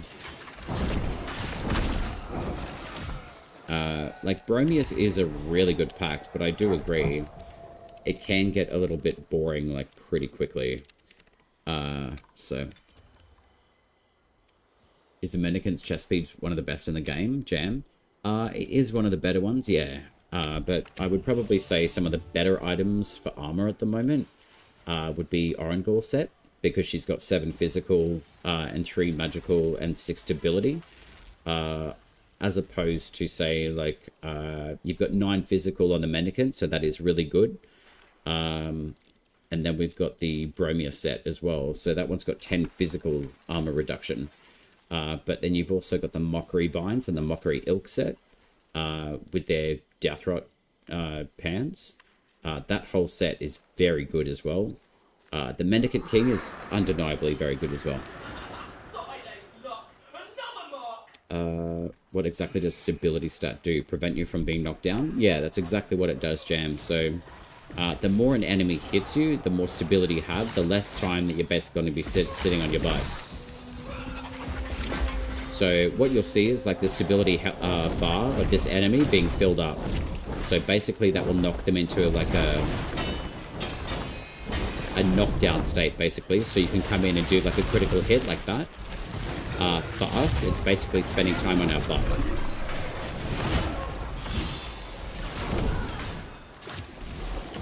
Do svidania, Anara. If you want to max your stats best, Bromius Helmet, Orangor Chest, and Mendicant Legs, yeah. You can definitely mix and match a lot of armor pieces for sure. I am going to switch away from the Bromius pack though. It is nice to play around with, but overall, it does get a little bit lackluster pretty quickly, so I'm just going to set that one up for the Bromius. And then we will chuck on a little bit of a different armor set.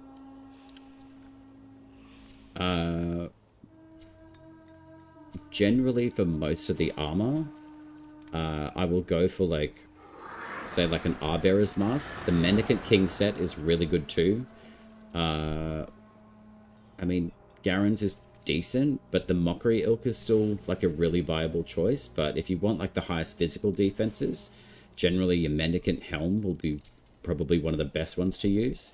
As far as armor, defense, and magic stability, the Mockery Binds are actually very, very good. The Bromius as well is really, really great with 10 physical damage reduction. Orangor's Cuirass is really good for both physical and stability balancing with just like a little bit of magic stability. So you will see that you have different stats kind of add and minus. So you'll see that your numbers will change up the top, but it will maintain the same like overall rating. So it will give me a little bit more physical defense, but it'll drop me down a little bit of magic. So it is kind of fun to kind of play around with your statistics just to kind of figure out, okay, like what stats do I really kind of want to play with? What's going to give me like a good balance overall? So the Mendicant King set is actually really quite good. And then with the pants as well, if you really just want to like maximize like your physical output, just look for the highest physical damage output reduction for the actual armor set. Generally, again, I would go with like a little bit of a mixation of most of these. But if you can maximize or at least float, excuse me, like a very even spread of stats, you generally can get like some really, really good damage output for a lot of these as well. Let's have a look. 23. All right. You've got the Mockery Elk crafting at the Magma Gem. Nice. I feel like the stability doesn't do much at the moment. Not in like so much the armor stats gray, but within the pact it does. Let's have a look. If you're purely focusing on say like your magic and your physical defenses for your armor, you can certainly put defense against stagger throughout your actual pact. And that's actually quite wise to do that. These stats are both produced from both the base Siren and the actual wild Siren that I have. So I definitely would say, even in say like Mora's Hand, let's go with that one because I don't have any extra points from it. It will basically float the amount of points that I have from a single pact. I still put defense against stagger is heightened in Rooted. I find that that does help give you a higher stagger bar, so you can actually take more hits as long as you've got a decent amount of health. I would definitely say that that's actually a pretty decent thing. As far as like floating stability stats from armor, I honestly wouldn't worry about it too much, to be honest, because it will basically give you a little bit more flexibility if you put more points into your stability nodes within your actual pact itself. It does tend to actually operate quite well. They don't really do a lot. It is basically just saving you from like being on your butt most of the time though. I'm just going to come up and collect my goods while you guys have done all the work without me. What exactly does stability do? Prevent you from being knocked down? Yeah, it's exactly what it does on the tin there, Jam. I had the Mockery Ilk crafting at the moment. Nice. Also, recently I've been getting tired of grenade spam. Grenade spam? Oh, do you mean like rump thump spam, or?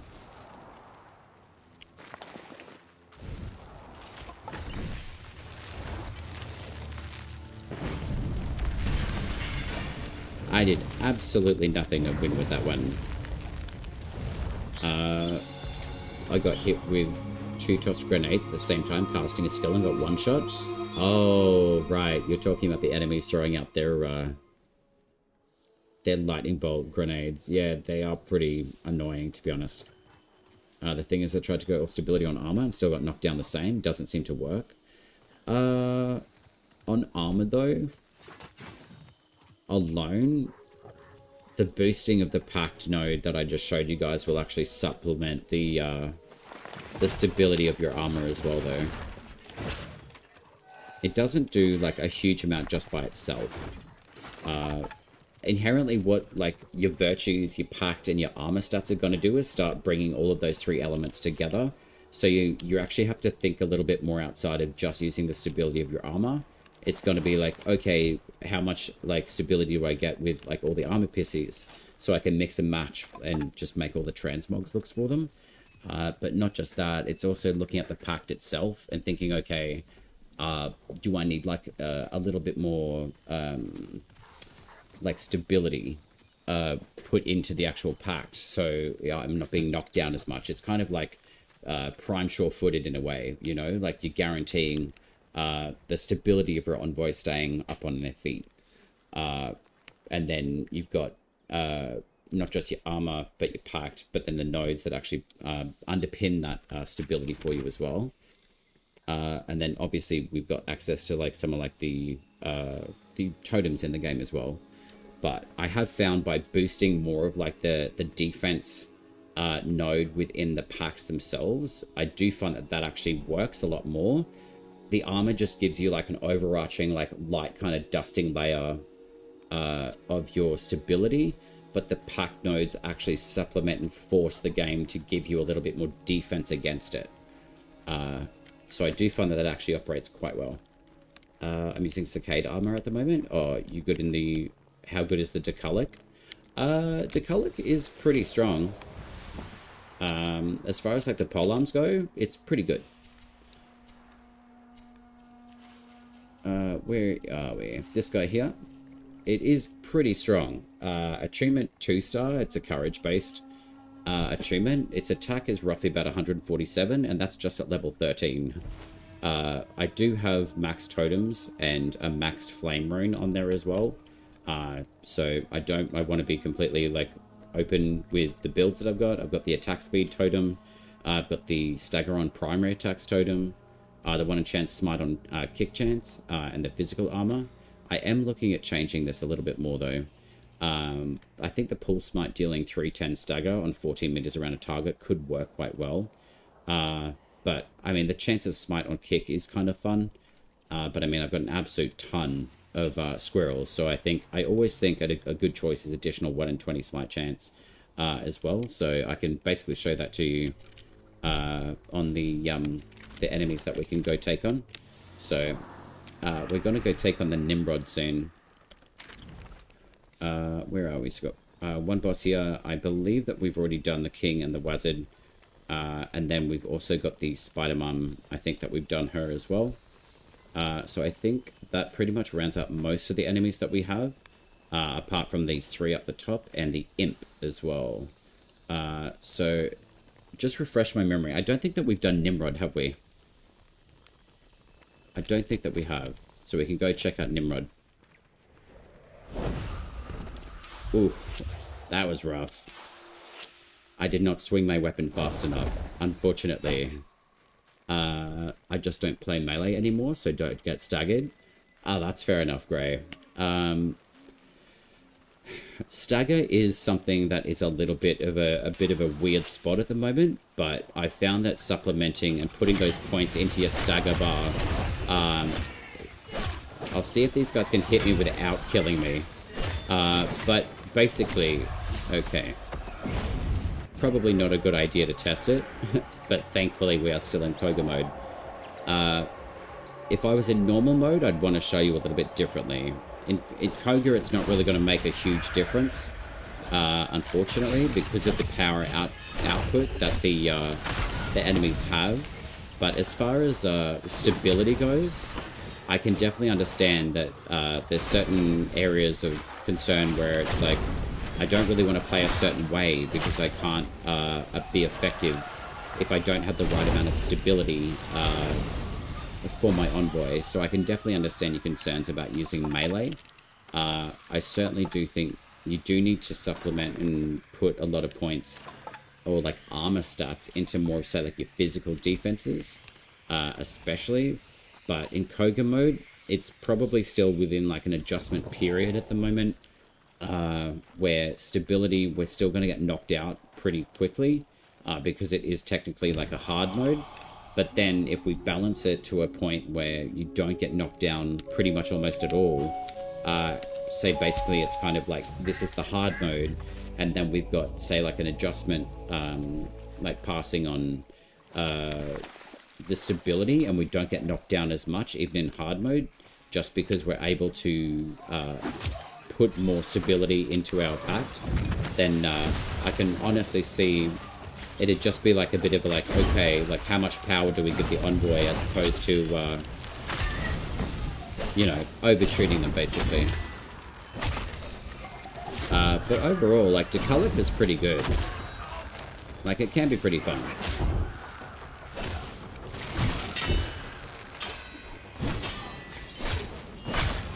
I mean, you can pretty much, like, take enemies on pretty quickly with them.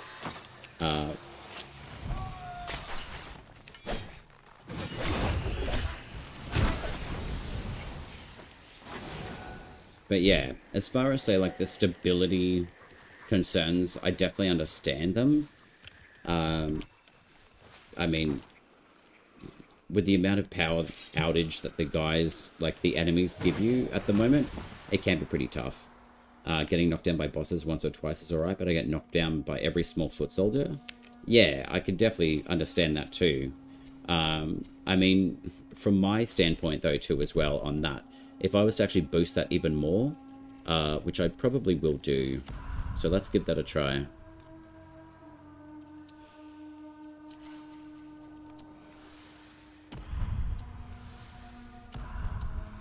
Because I believe I was using like a fully max rooted node. I'm pretty sure it was on Tethrin. Let's have a look. So we got Smolder. I'll chuck on a Kin.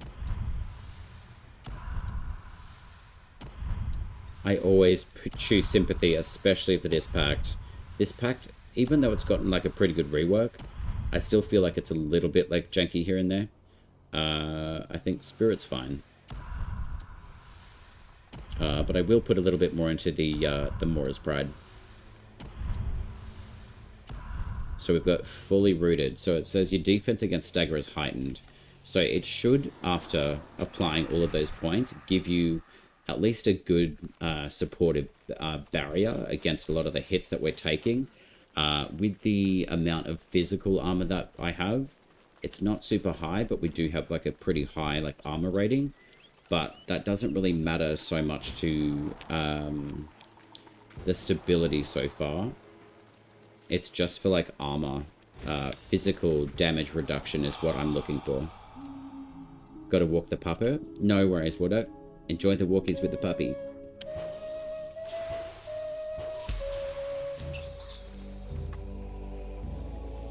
But I definitely do get the getting knocked down. It is a bit frustrating at the moment.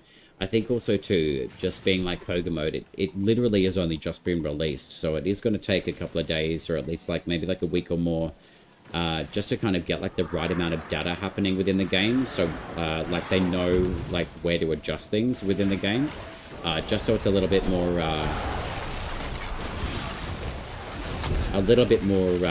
fluid, basically.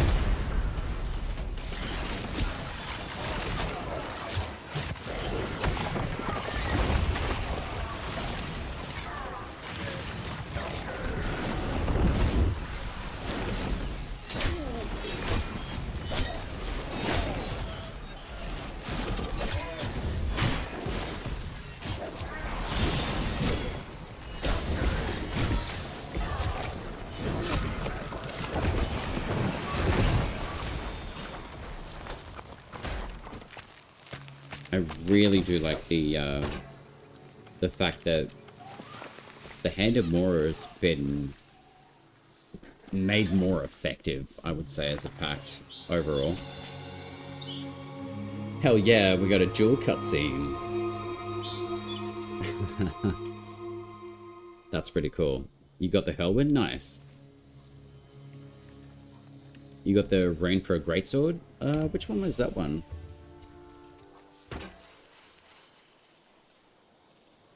Ah, it's the Everflame. That one's really, really good. Especially, I really enjoy the, Speaking of Greatswords, I actually was playing around with the Paragon one before. It is quite fun. But I also was playing with the Purity Greatsword, which I honestly really enjoy. I really like how fluid it moves. It's a very, very good, like, fluid kind of playstyle for a greatsword. It's a little bit touchy, like, I would say, in the way it executes, and it does feel a little bit clunky here and there. But overall, it's actually really, really fun to use. So I'll bring that one out. It's very cool. Aren't all the runes for specific weapons the same? I believe that there's roughly 2 runes per, like, weapon now. Or weapon class, I should say. So you've got the Alka's Breath, that one's for bows. You've got the Arcstorm for magic weapons. You've got Hurlwind, which are for flyblades. You've got Everflame for long swords, and then you've also got Everflame for the greatsword. You've got the Emberwort for the short swords. You've got Torch Eternal, which is for polearms. You've also got the Flint Smoke, which turns your envoy invisible for basically forever, which is amazing. You've got Forburn for the swordboard or shields. You've also got the Mistgale for longswords. And then I believe there's the Hollowing also for the magic weapons. And you've got the Durglint as well. I haven't actually tested this one out, so I'm curious to see what it does. But basically, parries following the pull smite reflect off your shield, dealing damage. So I'd be keen to see actually what that means. So I should be playing around with that a little bit more. But the Forburn is really, really nice as well. But I have pretty much played with most of the runes that the game has. And then we've got Torch Eternal as well. So there's roughly around 2 runes per weapon class. How do you have your great sword totem set up? Which one have I got in this one? I generally will put an attack speed rune basically in every single weapon that I run. Because I think if you get more hits out, the better. So I've got 10% attack speed. The heavy attacks bypassing armor. I think this is actually quite a good rune for a lot of reasons. Because most of like the bosses in the game have shielding or armor now. I would probably say having a bypass of 27 armor to get to the health is actually quite effective.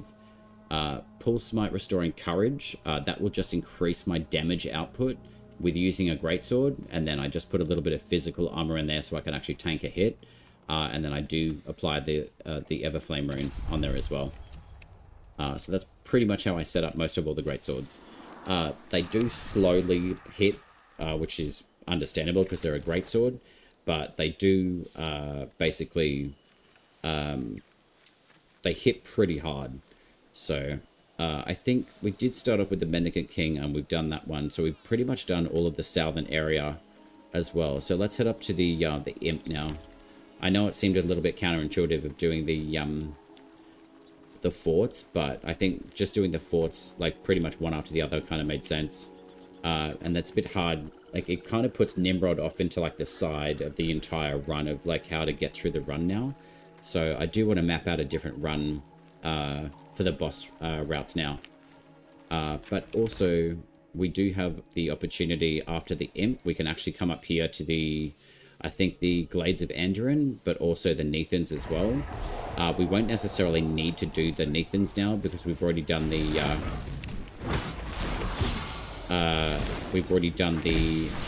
Orb Mum. But as far as, say, like, the Greatsword goes, it is pretty fluid. Like, it does hit pretty hard.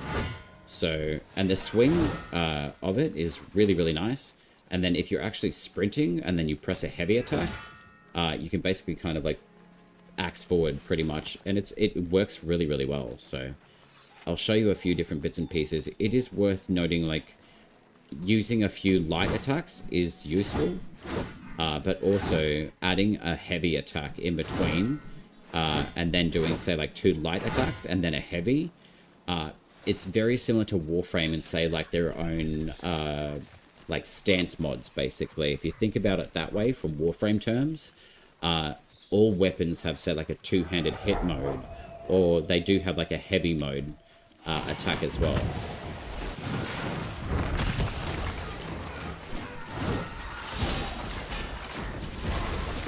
Come on, lady. But the amount of smite that you can get off the greatsword is pretty phenomenal. And once you've got a rune attached to it, especially the Everflame, you definitely turn into a flame god. So it is a very fun sword to use, and I've been really enjoying the purity, to be honest.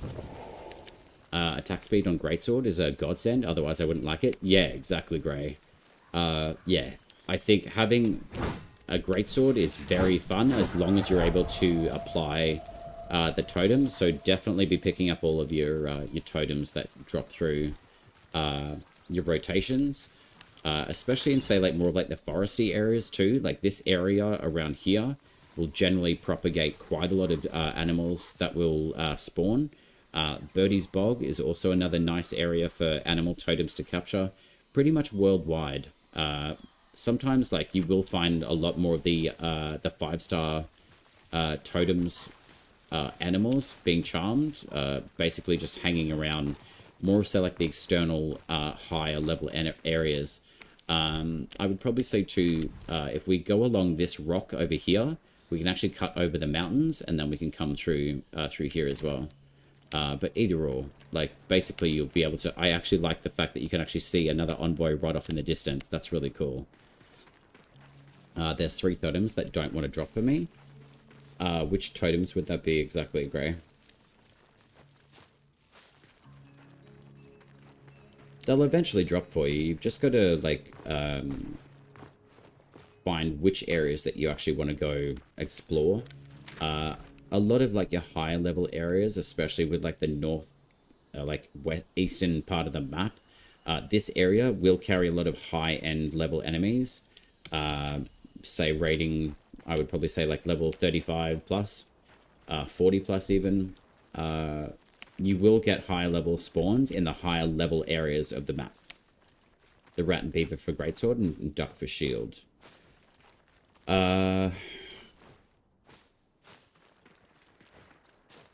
Just like any of those totems dropping, because they should, like, generally drop eventually.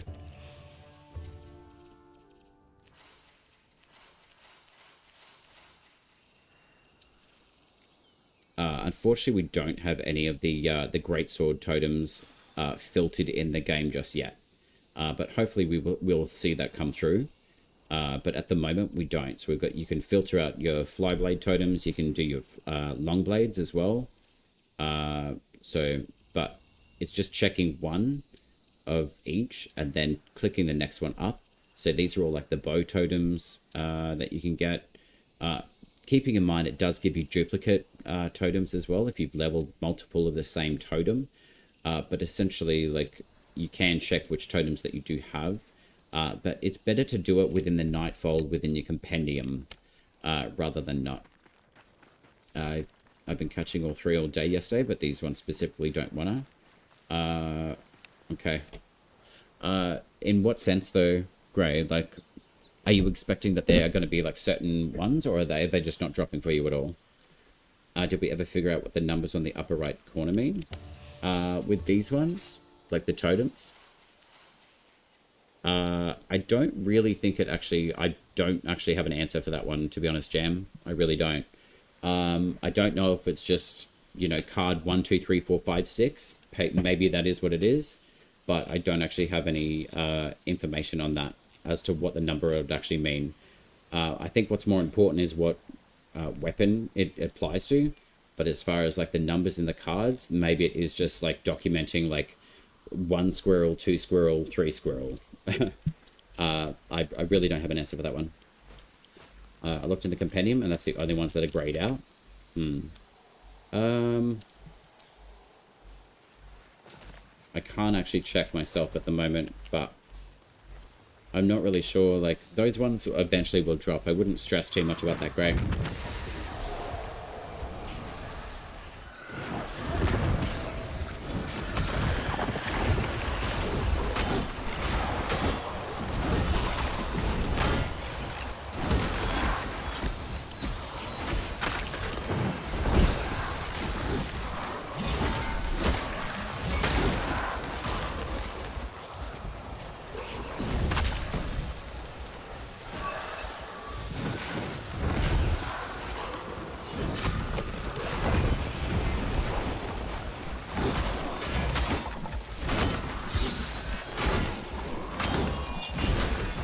So I definitely find with the greatsword, being able to swing a heavy attack and then a light attack in between is pretty effective. I've also found like the Hand of Mora is very, very good alongside the greatsword, especially with the second ability being active, and the fact that we also have a freedom of casting with the camera now. Thankfully, it is a very good quality of life. But also just setting things on fire. Fire has definitely become a lot more useful with Hand of Mora. I know it's probably a contended kind of use of Pact within the game, but I've actually found it to be very effective with the greatsword when I was playing with it a little bit earlier. But especially with this greatsword too, like the purity is very, very fluid. I would probably say in reference to the Paragon sword, it does have good playability, but I do feel, even though like it is like a very good greatsword, I don't feel it's as fluid as the purity, but it is still like a really good weapon. I would hope though that we do get like maybe a little bit of a change in it, but you could definitely feel the weight in it though. But it is very good, and it does sing differently as well, so the sound on this weapon is really nice. But yeah, it's a very cool looking weapon, that's for sure. But overall, I do think it is a little bit like heavier. It's not as clean feeling, I think, with the as like the purity is anyway. I joined a guy who's doing a regular world tour. It was pretty interesting, except this world's foliage was kind of glitching out. Oh yeah, that probably will happen. I think there's a lot of stuff to be ironed out within the co-op modes at the moment. I'm a completionist, so I'm stressing. Gray? Yeah, I know you are a completionist, my friend. I definitely know that you are. I wouldn't stress about it too much, my friend, honestly. Like, everything that's coming into the game, I think with as many hotfixes that have been happening since the update, it's just being patient with it, dude. I definitely understand the excitement around it, don't get me wrong, but I think, yeah, you're not going to miss out on anything.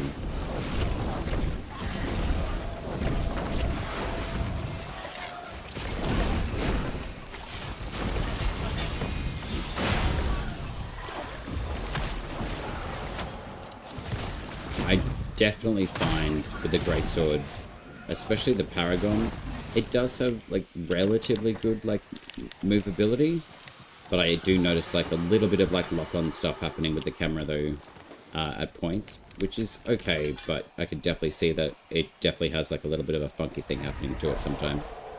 Alright, so we can go Kabocha, we can go Nell Knight, and then we can do that, and then we can finally finish off with the good old Spider-Man. Turning off volumetric wind to the settings that fixes the foliage. Yeah, Grave, that's a really good pick up on that one. Yeah, that was something that I noticed as well. Not actually, not a while ago. It was probably like quite a while ago. I was just trying to figure it out because every time that I use soul mode, all of the foliage seemed to like dip down, and I thought that's really weird. And yeah, it's in the graphical settings. If you guys turn off volumetric wind, it will actually stop all of that foliage doing all that weird funky visual effects as well.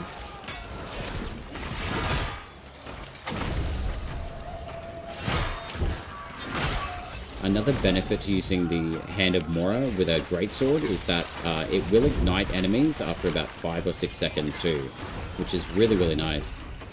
It's very, very effective. You just stare at enemies with anger, and apparently they like to explode into fire. So it, well, they generally do. Who's firing the energy blasts? Which energy blasts were you talking about, Jem? Drizzy, how you going, my friend? Good to see you. How you've been doing? You've been doing well? I've been doing absolutely amazing well. You've been lurking and eating? Lovely. That's always a big thing. Drizzy, you're amazing. It's so good to see your name in chat, my friend. You were showing off armor, and they only had 3 stats. Is armor just those 3 stats and all the effects from other sources? Basically, yeah. So, with the armor stats that we have in game at the moment, we've only got physical, magic, and stability. Something that we were talking about before was like the stability is basically without like you getting knocked on your ass, like prime sure-footed from like Warframe as an example. Physical stats, you definitely want to have like a higher physical. Magic, I would probably say you probably want like a pretty even spread. You do have your overall armor rating as well. So as an example, the Bromius Pact, if you've been like playing a little bit of Soulframe as well, Driz, the higher like your overall stat is, the better this pact is actually going to operate. Basically, in short, this is rump thump. You basically jump up in the air and then you smash down on enemies. It's actually really fun. You can get your setup a lot higher for your armor, but you definitely want to be working a lot more on top of, say, your physical stats requirement. So I can actually bring this one out and show you. It's not maximized by any means, but to be honest, you don't really need to maximize the Bromius Pact to make it really effective. It is a decent pact, but I mean, the buff on this one, it looks really cool. It's called the Song of Growth. You can see these little plants just in the pathway here. But once these plants disappear, your buff is done. So, unfortunately, the duration is not really that long on that buff, to be honest. You're amazing. You're amazing. Jam, someone was firing balls of energy. This was probably just the probably the Estelle, or one of the guys is running the Odiak electricity gauntlets, which I can actually probably pull out and showcase for you as well. Let's have a look. We have the courage based. Don't worry too much about the UI not showing things correctly. It's taking a while for it to actually update. And considering that we're in co-op as well, it will take the UI a little bit of a while to adjust to the actual stats it should be showing. But I'm sure that we'll have that happen soon. Drizzy, I'll just catch up on your chat, my friend. But it looks like a lot of other effects come from other sources, which is nice. Yeah, dude. Essentially, like, thinking... I try to kind of translate a little bit of Soulframe term with Warframe, but I try to keep it more on Soulframe.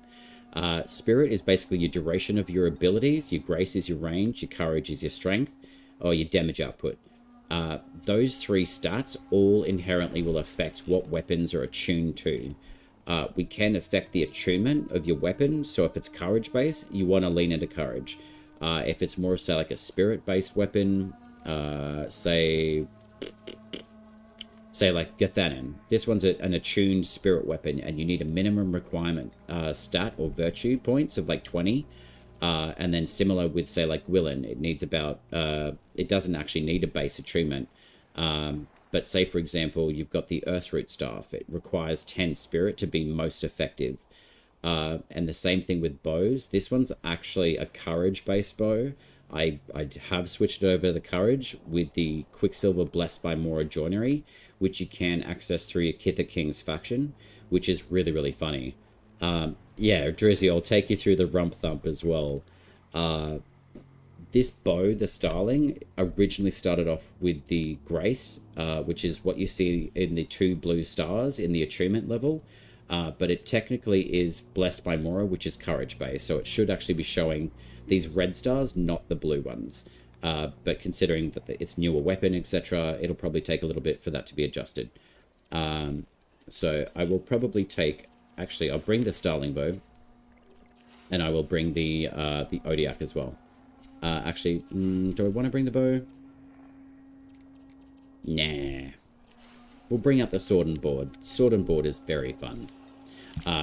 But to note as well, just with the virtues, I have leaned pretty much massively into courage, because the spirit duration doesn't really, at the moment, with the Song of Growth, it really isn't affected that much, unfortunately. But I'm sure moving forward as time goes on with Soulframe, that will be adjusted a little bit better. But as far as, say, like your in-house packed virtues, I generally will lean into courage quite a lot at the moment, just the way that the game has balanced all the 3 stats, or the virtues. So there's courage, it's generally like your highest strength damage output. Spirit will lean more into, say, like your casting abilities, or say like your casting weapons. But I have found myself leaning more into courage, so I've actually transferred them over to their courage attunement, so I can actually squeeze a little bit more damage out of that particular weapon. So I'll show you what I mean in that too. As far as these base things go, especially with, say, the Bark Bear and the Canopy's Blessing, they don't really work that well passive wise, so they're a bit of a janky thing that happens through. Forsaken, thank you very much for the follow. Mr. King, Forsaken King, I love that. That actually makes me think of the king out of WoW, actually, funny enough. Came on when you were on this one. I think looks familiar. So each pack is like a frame. Indeed, yeah. So your packs are basically your frames.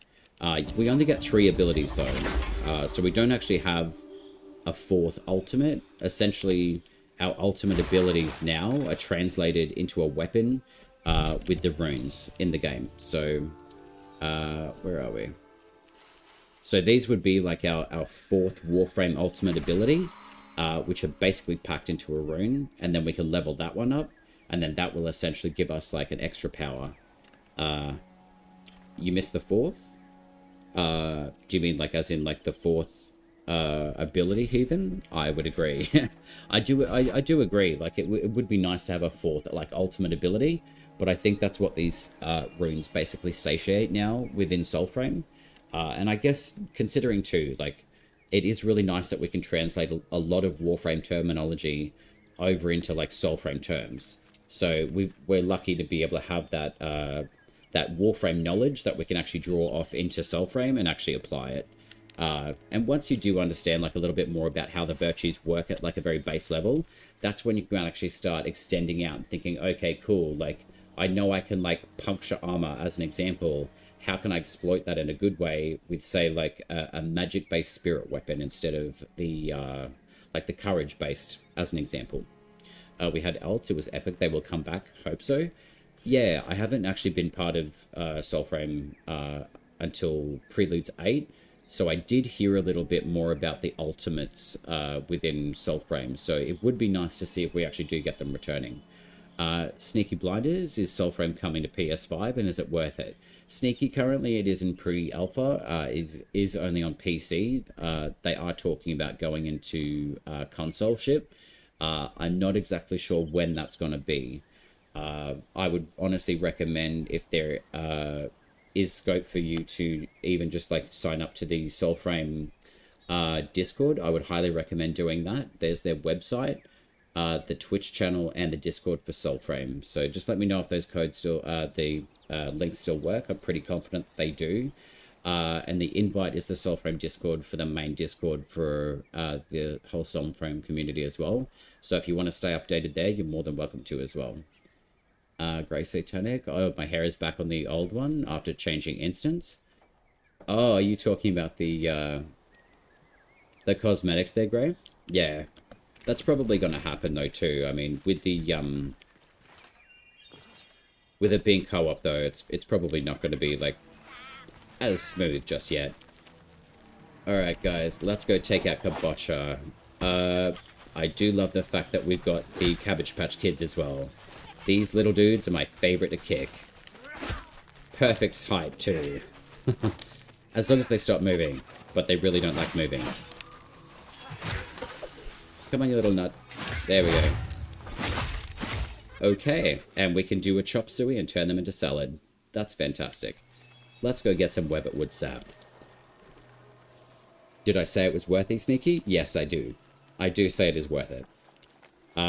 It is not on console, though. I will make that very clear. It is only on PC.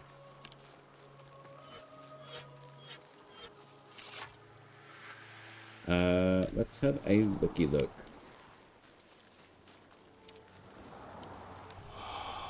Alright, that's a 3-star Bun Bun. I don't think I need a 3-star Bun Bun just yet.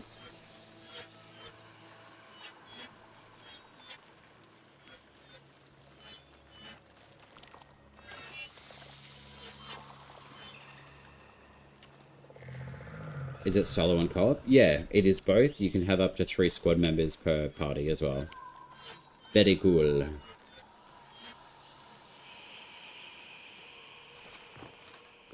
I do currently have, like, 2 other squad members in here as well. Sorry, guys, I was just running off to grab some Weapperwood sap. I can't help myself. Here's another Cabbage Patch Kid. Hey, bud.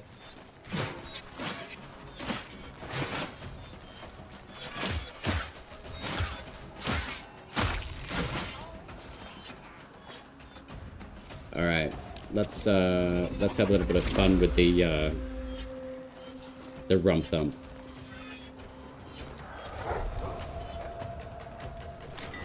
Hey, bud.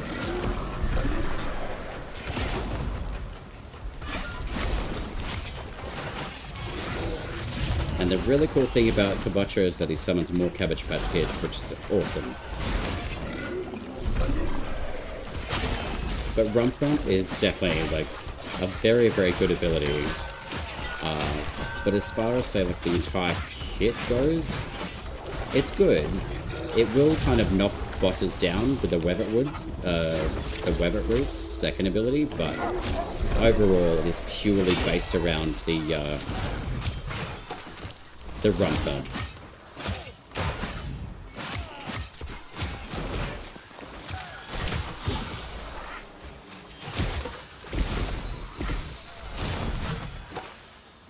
But still very effective overall, though. Like, it is a good part, and I do love the fact that it's called Rump Thump. It would be nice to see a little bit more diversification, though, I think. More so within, like, the pliability of having, like, more duration for the third ability, which is the Song of Growth. Or, like, this particular one here. I really like this ability. I just wish that our spirit duration would actually last on it a lot longer, rather than, like, 5 to 6 seconds, and then the plants just disappear. So, yeah. That's that feedback on that one anyway. Okay, so we're up to our last 3 bosses. Apparently, I would probably say if you guys want to mark whichever one of these bosses that you guys want to go first in squad, and we can go take those ones on. They fought hard to get Warframe on every system and crossplay. Yeah, man, they definitely did. Hey, like, it's actually nice to see how many different devices Warframe's on. But then also it is a little bit like, that's cool for mobile players, but that affects a lot of the other platforms as well. So, yeah, I'm not saying it's a bad thing that they're able to diversify that much. I think, like, that's bloody good on them, that they can actually transport and port over from, like, PC to PS5, Xbox, Nintendo 2, like Nintendo Switch, and then actually go into, like, iOS and Android. Like, that's a huge roster of platforms that you could get your game onto. Like, I think that's really exciting for them. It definitely will be just a question of when. Yeah, definitely. I think eventually, like, they'll be able to, all right, we'll go to the Nell Knight, no problemo. I think with the, I think the pliability of being able to, put your game out to so many different platforms, I think is, like, a phenomenal feat to be able to do that. And they've, like, really done a really good job with it too. Just for guys in squad, I'm just going to quickly jump into the Nightfold, and I'm just going to pull out, like, a whole different gear set, I think. Don't get me wrong, I do love Duramius. He's definitely a bro. But I am really trying to stick away from using Tethrin, to be honest. So I could probably play a little bit more with Handed Mora. I have actually played a little bit more around with Ode Tempest. It's not necessarily as fun as what it was. So I'll bring this one for a bit of a whirl.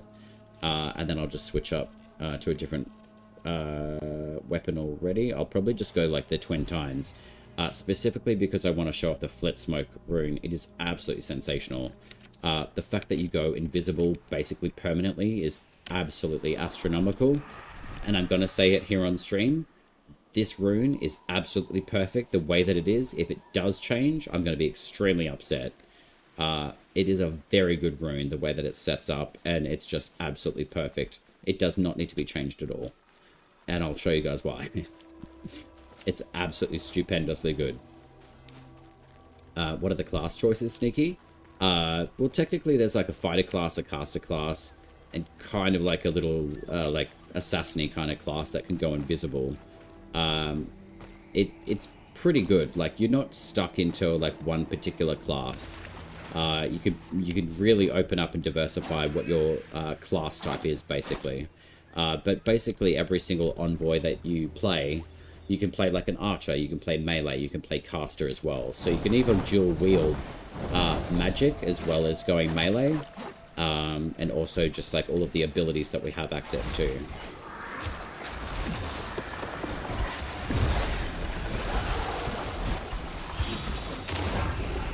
Mr. Nell Knight, thank you very much for your soul. Now that we're invisible, we can just go kill everything. Sorry, I'm stealing your kills, dude. And we can just keep on doing it again and again and again. So this is exactly not the most balanced totem in the game, but that is basically what that Flick Smoke rune will do. Every time that you pull an invisible kill, it will actually reset the timer, and it will actually continue moving forward. So yeah, you keep stabbing him in the dick. Well, I mean, you know, if I'm gonna win, I'm gonna win.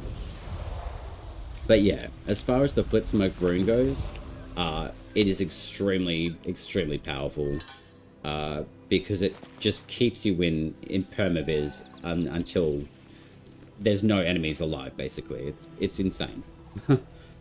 Oguz88, hello. Have you a good stream? Thank you very much. Yeah, it's been a really good stream so far. I ask you, how did you level up your weapons and packs? I'm really struggling with leveling. Yeah, absolutely.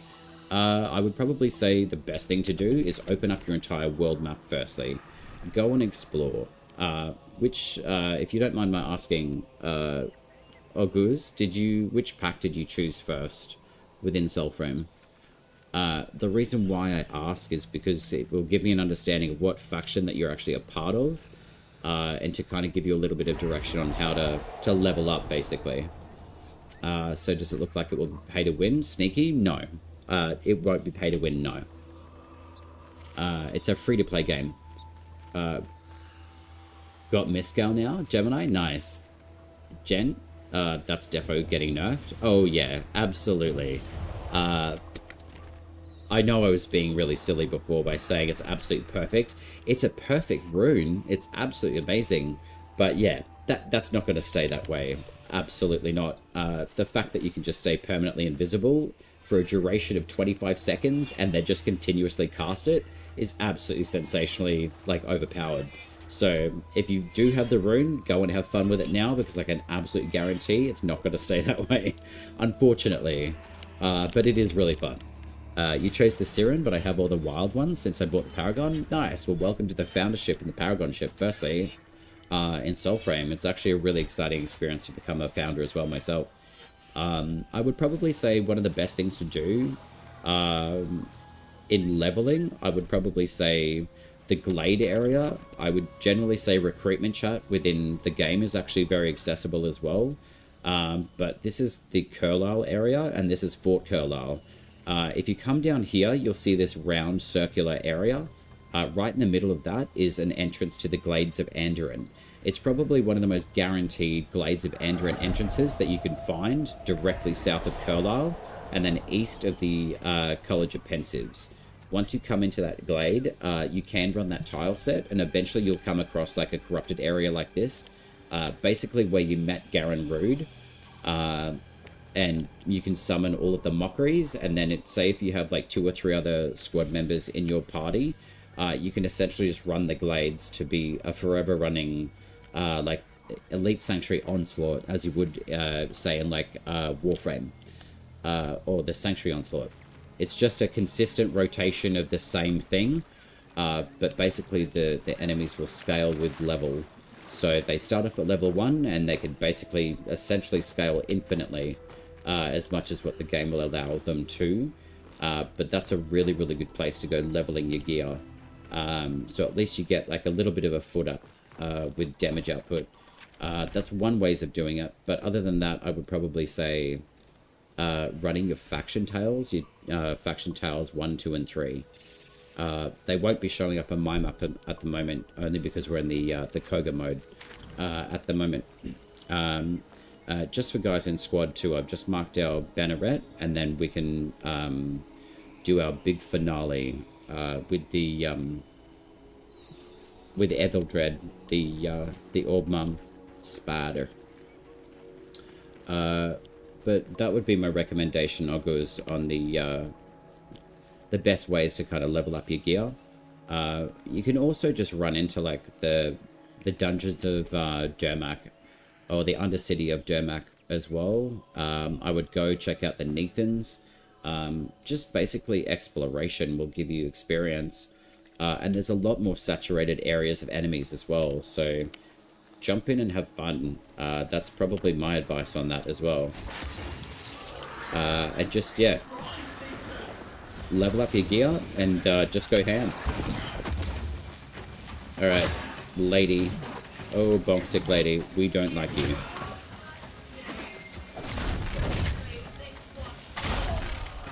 Another really cool thing about the O-Tempest, though, is because if we do have this crazy tool at our disposal, you can actually pull yourself into enemies.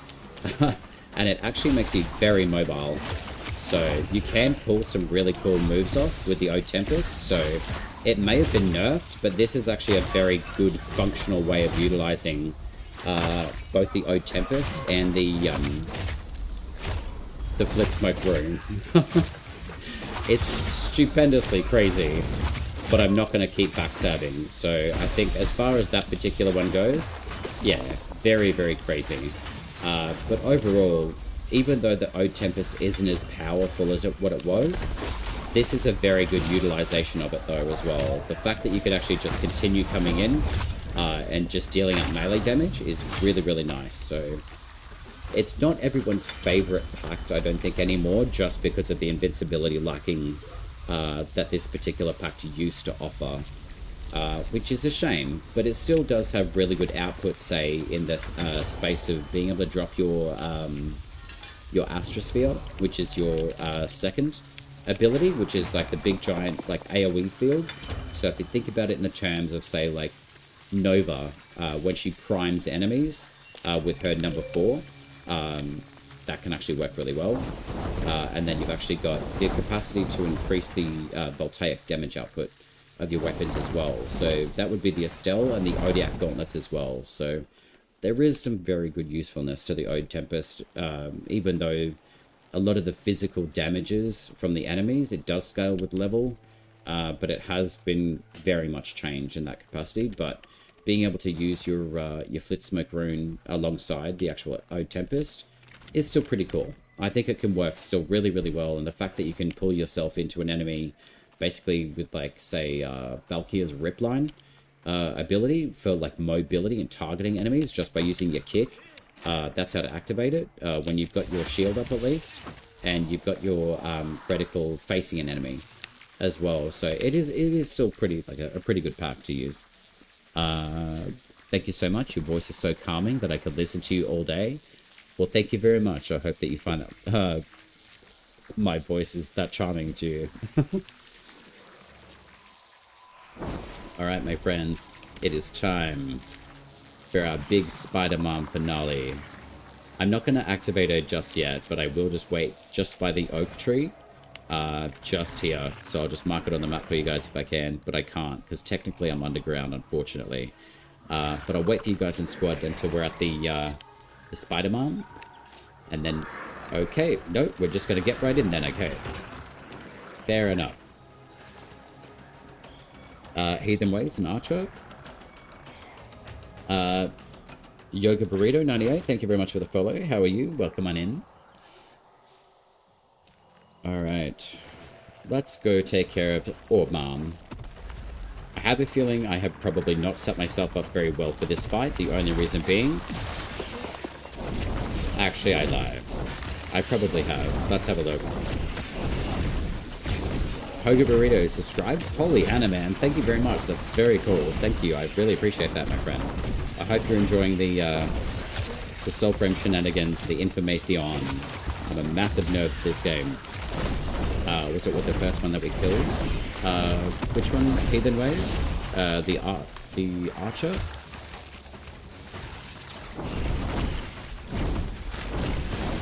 I'm Ogos. Thanks a lot again, and have a good stream. Thank you very much. Absolute pleasure. Ogos? Ah, okay, cool. Nice. Well, lovely to meet you, and thank you very much for the Prime sub. That's awesome.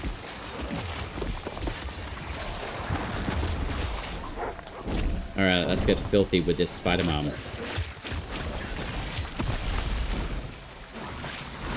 She likes to play with webs, I do too, and I like feeling like Spider-Man.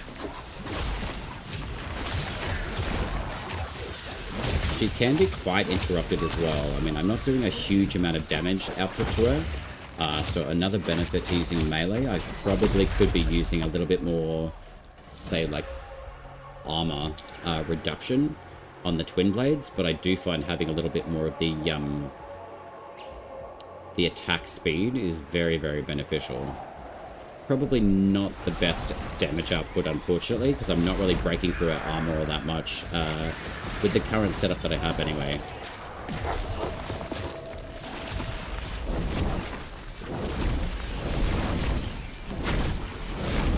But she is one tough mama, that's for sure.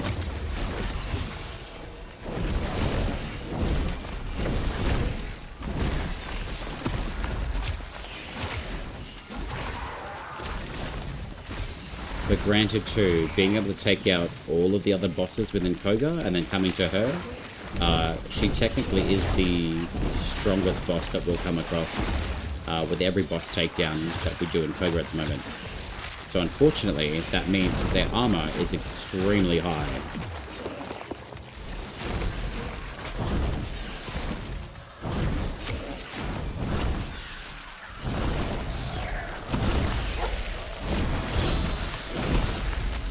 Yo, mama. You are mean.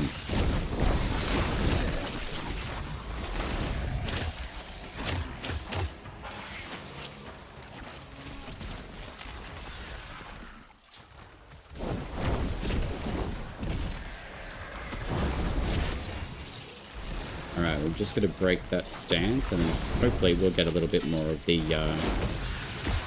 armor damage output for her.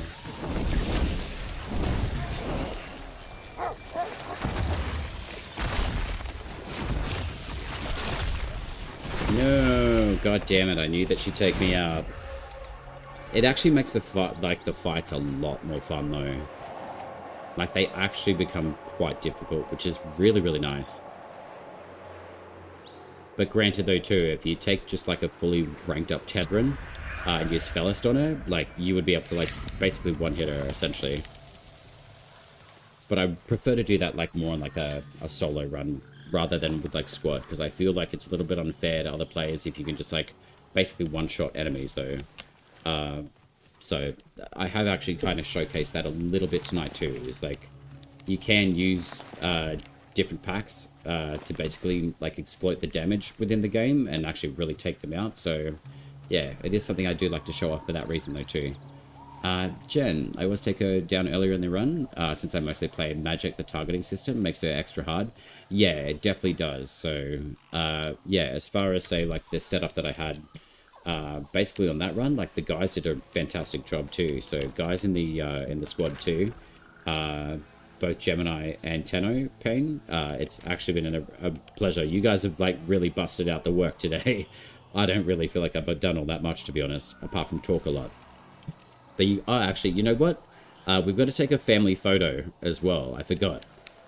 So if you guys want to come up through here, we'll just like stand up in front of the big oak tree. And it's too bad we don't have the corpse of like the Spider-Man. But yeah, if you guys want to come up like just over in like the area here, we'll do a nice little family photo in the glade as well. Just as a big thank you. And I'll chuck that in the Discord for you guys too. And you guys are more than happy to like take a screenshot if you want to. But yeah, it's always really nice to do family photos. I really enjoy doing this. So yeah, get in the middle. There we go. Sweet.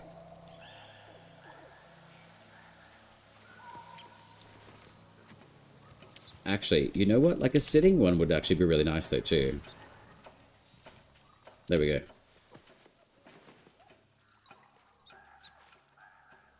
Yeah, that's nice. Camp around with Smooth. Sweet. Cool. I'll share that into the Discord for you guys as well. And thank you very much for the run. It's actually been amazing. You guys have done way more than I have as well. So it's actually been really, really nice. I think it's kind of funny. We can hear the avocots in the background saying like sip or die. It's like, yo, okay. Awesome. I ended up swapping out Orangol for the Tethrin after maxing out, even with the doggos. It felt super squishy. Orangol can be quite a cool pact. It can be a little bit difficult to level. I would definitely probably run a few different things within the Orangol pact. I'll show you guys in a second. We've got a whole bunch of baby spiders down here too. They didn't want to show up? Alright. So yeah, if these guys are like level 56, that must be roughly around like close to level 60, I would say, for the spider mum as well. We'll just take these guys out so it gives you guys a little bit more extra XP though too. Spider is actually quite easy. If you put a duck and flyblades attack slot, freezes her. Oh yeah, the duck on flyblades and the duck on the bow as well will actually freeze the enemies, to be honest. I'll just jump into the Orangol Grey. Sorry, Jam, you were asking about the Orangol pact? I would honestly probably put a little bit more into strength with Orangol, just because it will give the Pack Hunter Wolves a little bit more strength and damage output. It probably isn't like the best example of it with the virtues that I've got, but I would honestly boost more into your courage than anything else.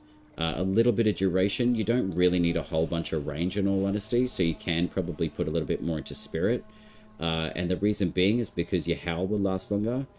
This does heal your party of your wolves as well, so keep that in mind.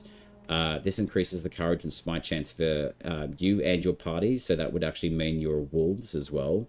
And then Ode doggos, like the enemy dogs, will actually, when you cast this around the enemy dogs, they will become a thrall for you for a little bit.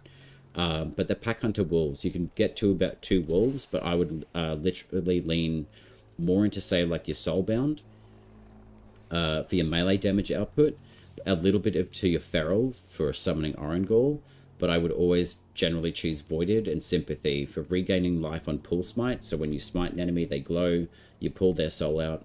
I always choose that, even if it's a healing pact, especially for, say, hard mode at the moment. If you're not really casting, say, like your Elder Bloom very quickly, or even, say, like with your Garen Brood. I haven't really played around a lot with Garen Brood, but I do feel like the Torment heal, it does not heal as much as what it used to, so I still need to play around a little bit more with Torment. The Behest is very, very good, and the Stampede is a lot better as well, so I still just have a little bit reservations just around Torment though, unfortunately. So I would like to, like, hopefully see a few changes within that pact though eventually happen, just to kind of apply like the heal a little bit more evenly, I think, in returning to your Envoy. But as far as, say, Orangol goes, I do put a little bit more into your Rooted, but predominantly like your Soulbound passive, which increases your damage with any allies in range. So that's how I would pretty much go about building your Orangol as well. Thanks for the levels, Gemini. No worries, my friend. You're very welcome. Thank you very much for putting in the work and listening to me for 2 hours and 41 minutes. Did we go Archer first or nah? Heathen? I think we actually did do the Archer first, sorry. So we did actually do her first, and then we teleported, I think, down to the Mendicant King, and then we worked our way back up. I'm pretty sure. Spider's actually quite easy if you put the duck and fly blades. Yeah, you're right on that one, Gray. Yeah, the fly blades definitely work very well with the duck for orbiting fly blades. You just chuck them out; and they slow enemy movement, which is really, really nice. I think the beaver is actually really good too. Orbiting fly blades, reducing enemy armor by 10, actually works quite well because that can actually, I think that stacks up. But even with say like your bows though too, they operate really well. Especially with the arrow hail, slowing enemies for 8 seconds. It basically freezes the enemies in Cogah at the moment. I would probably say that that's going to be changed again back to slowing enemies, but for now it actually does freeze them. So even on like the Blitzel bow, again, you could just chuck your duck on there, and your arrow hail will slow your enemy movement. It's very, very good as well. Fully charged shots having the additional smite chance. Duck in your utility slot is really good. Additional smite chance overall with your squirrel is really good within most slots, I find. And then you can pretty much just kind of use like this flex slot as like a physical boosting totem. But yeah, overall, like bows are extremely powerful. Like they're very flexible in how you can build them basically. Even having like the 15% charge rate is really, really good. Because that could build really, really well with where are we?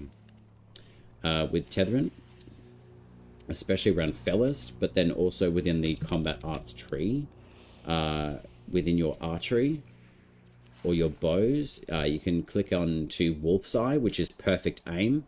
So increasing the smite on charged shots. So as soon as you pull that shot back and it's fully charged, it can really pump out the damage on say like a 4th or 5th shot. With Fellist applied from your Tether and Pact as well. It can be absolutely like disgusting damage that you can actually whip out with Tethering as well. Heathen, it was fun. You're very welcome. It was a pleasure having you in squad.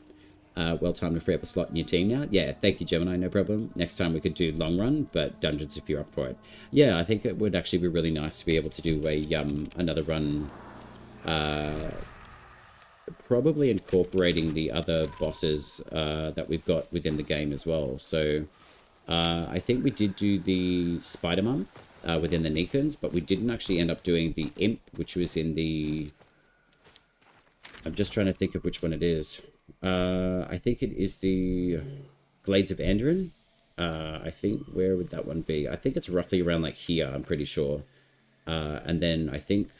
there's 2 different ones. There's the Nethans, and then there's like the Glades of Andrin, and then there's like a Dermak Undercity, I think roughly around there as well. But yeah, as far as like Mendicant King goes, you can go like Mendicant King, the Wazard, you can go up to Nimrod, and then coming back you can do Fort Kernhold.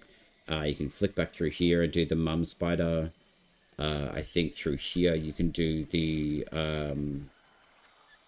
I think it's the Glades of Andrin, so you can do the other Imp, and then do like your other Spider Mom, and then work your way around. You can do the Siege at the Fort Curlau, and then you can work your way up. I would probably say it's probably better to do it around this way, I would say. More so because there's a lot more of like the big dark walls now all the way through here.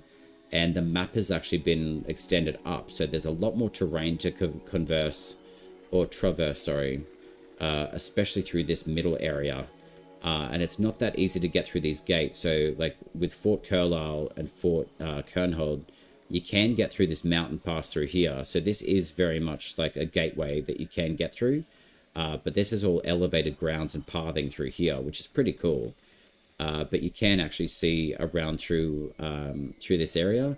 The water is being rebuilt again through the map through there. And there's also a new lake area being built in here as well. I don't know if you guys notice these things. I certainly do. But yeah, it does look like they're building a whole new area in there, which is really, really nice. And then I believe there's actually a few newer places through the north area. There's also a marshland up here. And then there is also quite a few number of areas that I've been fighting throughout the map the last couple of weeks. I believe there's actually one up through here. There's a brand new like hole in the area around there, so that does look like there's something being built up there. I can't quite remember what the name of that area is called, though. Gen7, thank you very much for the follow. I appreciate you for that one. Also, learning extra exits and speedrunning dungeons would be nice. Yeah, there are a lot of dungeons, so I do have to work on the entries and exit ways of dungeons at the moment. I have been running a few and just having a look through of like which exit will pop you out where. There is one particular exit through here, I believe it's the Glades of Andron. It will generally spit you out here, every single entrance way that you come from.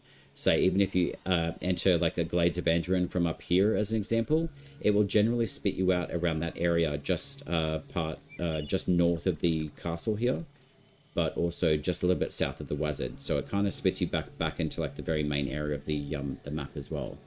So yeah, there are a lot of different entrances and exits to learn. I think at the moment they're not exactly 100% like transferring you from where you enter to where you exit. I will have to check a few more bits and pieces of that tomorrow to make sure that where you enter and where you exit is always consistent, basically. So yeah. But overall, I think with the map as well, there's been a lot of stuff that's been added, so it's actually been really, really nice. So it is really, really good, to be honest, with the co-op play of Cogah. It's been really, really fun. And I always really enjoy like being able to explain all this to everyone as well. So I think what I will do though is probably pass you guys on from Twitch with love to another Soulframe streamer. And thank you very much for everyone both on Twitch and YouTube for joining as well. So it's been an absolute pleasure. I hope that you guys have learned as much as what you possibly can from me. I definitely hope that I've been resourceful in answering your questions with Soulframe as well. So you need one more fragment, Gemini, for the Cogah Lorcan talisman. Oh man, honestly, they drop like candy. Let's have a look. I have got a whole ton of them. I have got roughly 13 of the fragments. I have 25 of the Cogah Grod, and I've got that many, 18 of the Cogah Creature. So have no fear. The more you do Cogah, the more fragments that will drop. Which joinery should I use on the Blitzel? Jam? I mean, it's really up to your choice what you want to actually build that bow to. So because it's originally like a 2-star courage, I actually left it as that, so I didn't actually change it. But with the juniper bow, I did change that over from a grace-based bow over to a courage as well. So it really is up to you, like which joinery that you want to apply to it. I have thought about switching the juniper bow over to a spirit, but because courage does give you a much higher base damage output, I generally would probably recommend that. But at the same token, courage is pretty much like your only damage dealing stat that's really worth investing to. Not to say that spirit isn't though. Spirit is still very good. Before you go, have a good one, Jen. Thank you very much for the follow, and also like massive pleasure. I hope you've enjoyed your time here as well. Gemini, good night to you, sir. See you later. See you later too, Gemini. Great to see you. Do you think Quicksilver or Gilder is better? For bows, I would honestly go Quicksilver. The reason being is because you get your headshot multiplier plus 25%, but you also get the plus 20% weapon rate charge, which is phenomenal. So, Yoga Burrito, thank you very much, and also thank you very much for the sub as well from before. I will probably be on tomorrow evening as well, but it is currently roughly around 11:30 at night time for me. So I'm pretty confident my homies at home moment, but that's okay. I got to be able to share information and experience of Soulframe with you guys. So what I'll do, I'll just quickly check the directory for Soulframe, and I'll pass you guys on from Twitch with love as well. So it's been a real pleasure helping just spend some time and jam out to Soulframe as well. It's been really, really cool. So I hope you guys have enjoyed. So I'll just have a look. If there is anyone that you guys do have a soft spot for, I'm more than happy to send you guys their way as well. But I will just have a quick little peeky at the directory and see who we have available that we can do a nice little raid on as well.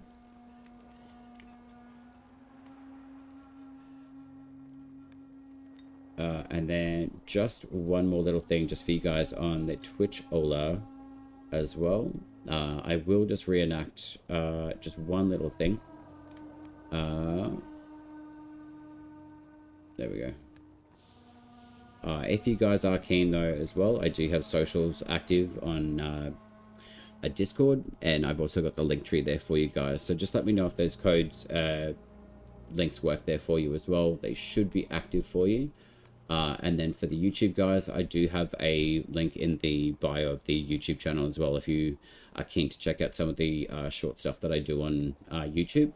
I pretty much upload pretty much like every Thursday, Friday as well, but you will get like the notifications through the SmoothOpurrator Discord as well.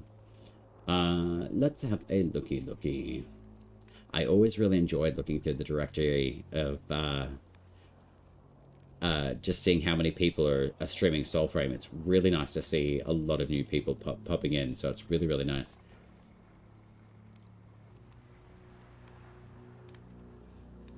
I feel like I've been playing it forever, but I know that I've only really been kind of like playing it for roughly about 6 months. But it really has taken a very special place for me, alongside Warframe as well. So it's been a real pleasure being able to get used to figuring things out and just learning everything as well. I've actually just found someone who is an Australian, which is actually really cool. So I'm going to see I'm just going to pop into their stream and just kind of see what they're about as well. So it looks like they've been streaming for quite a while too. So that's pretty sweet.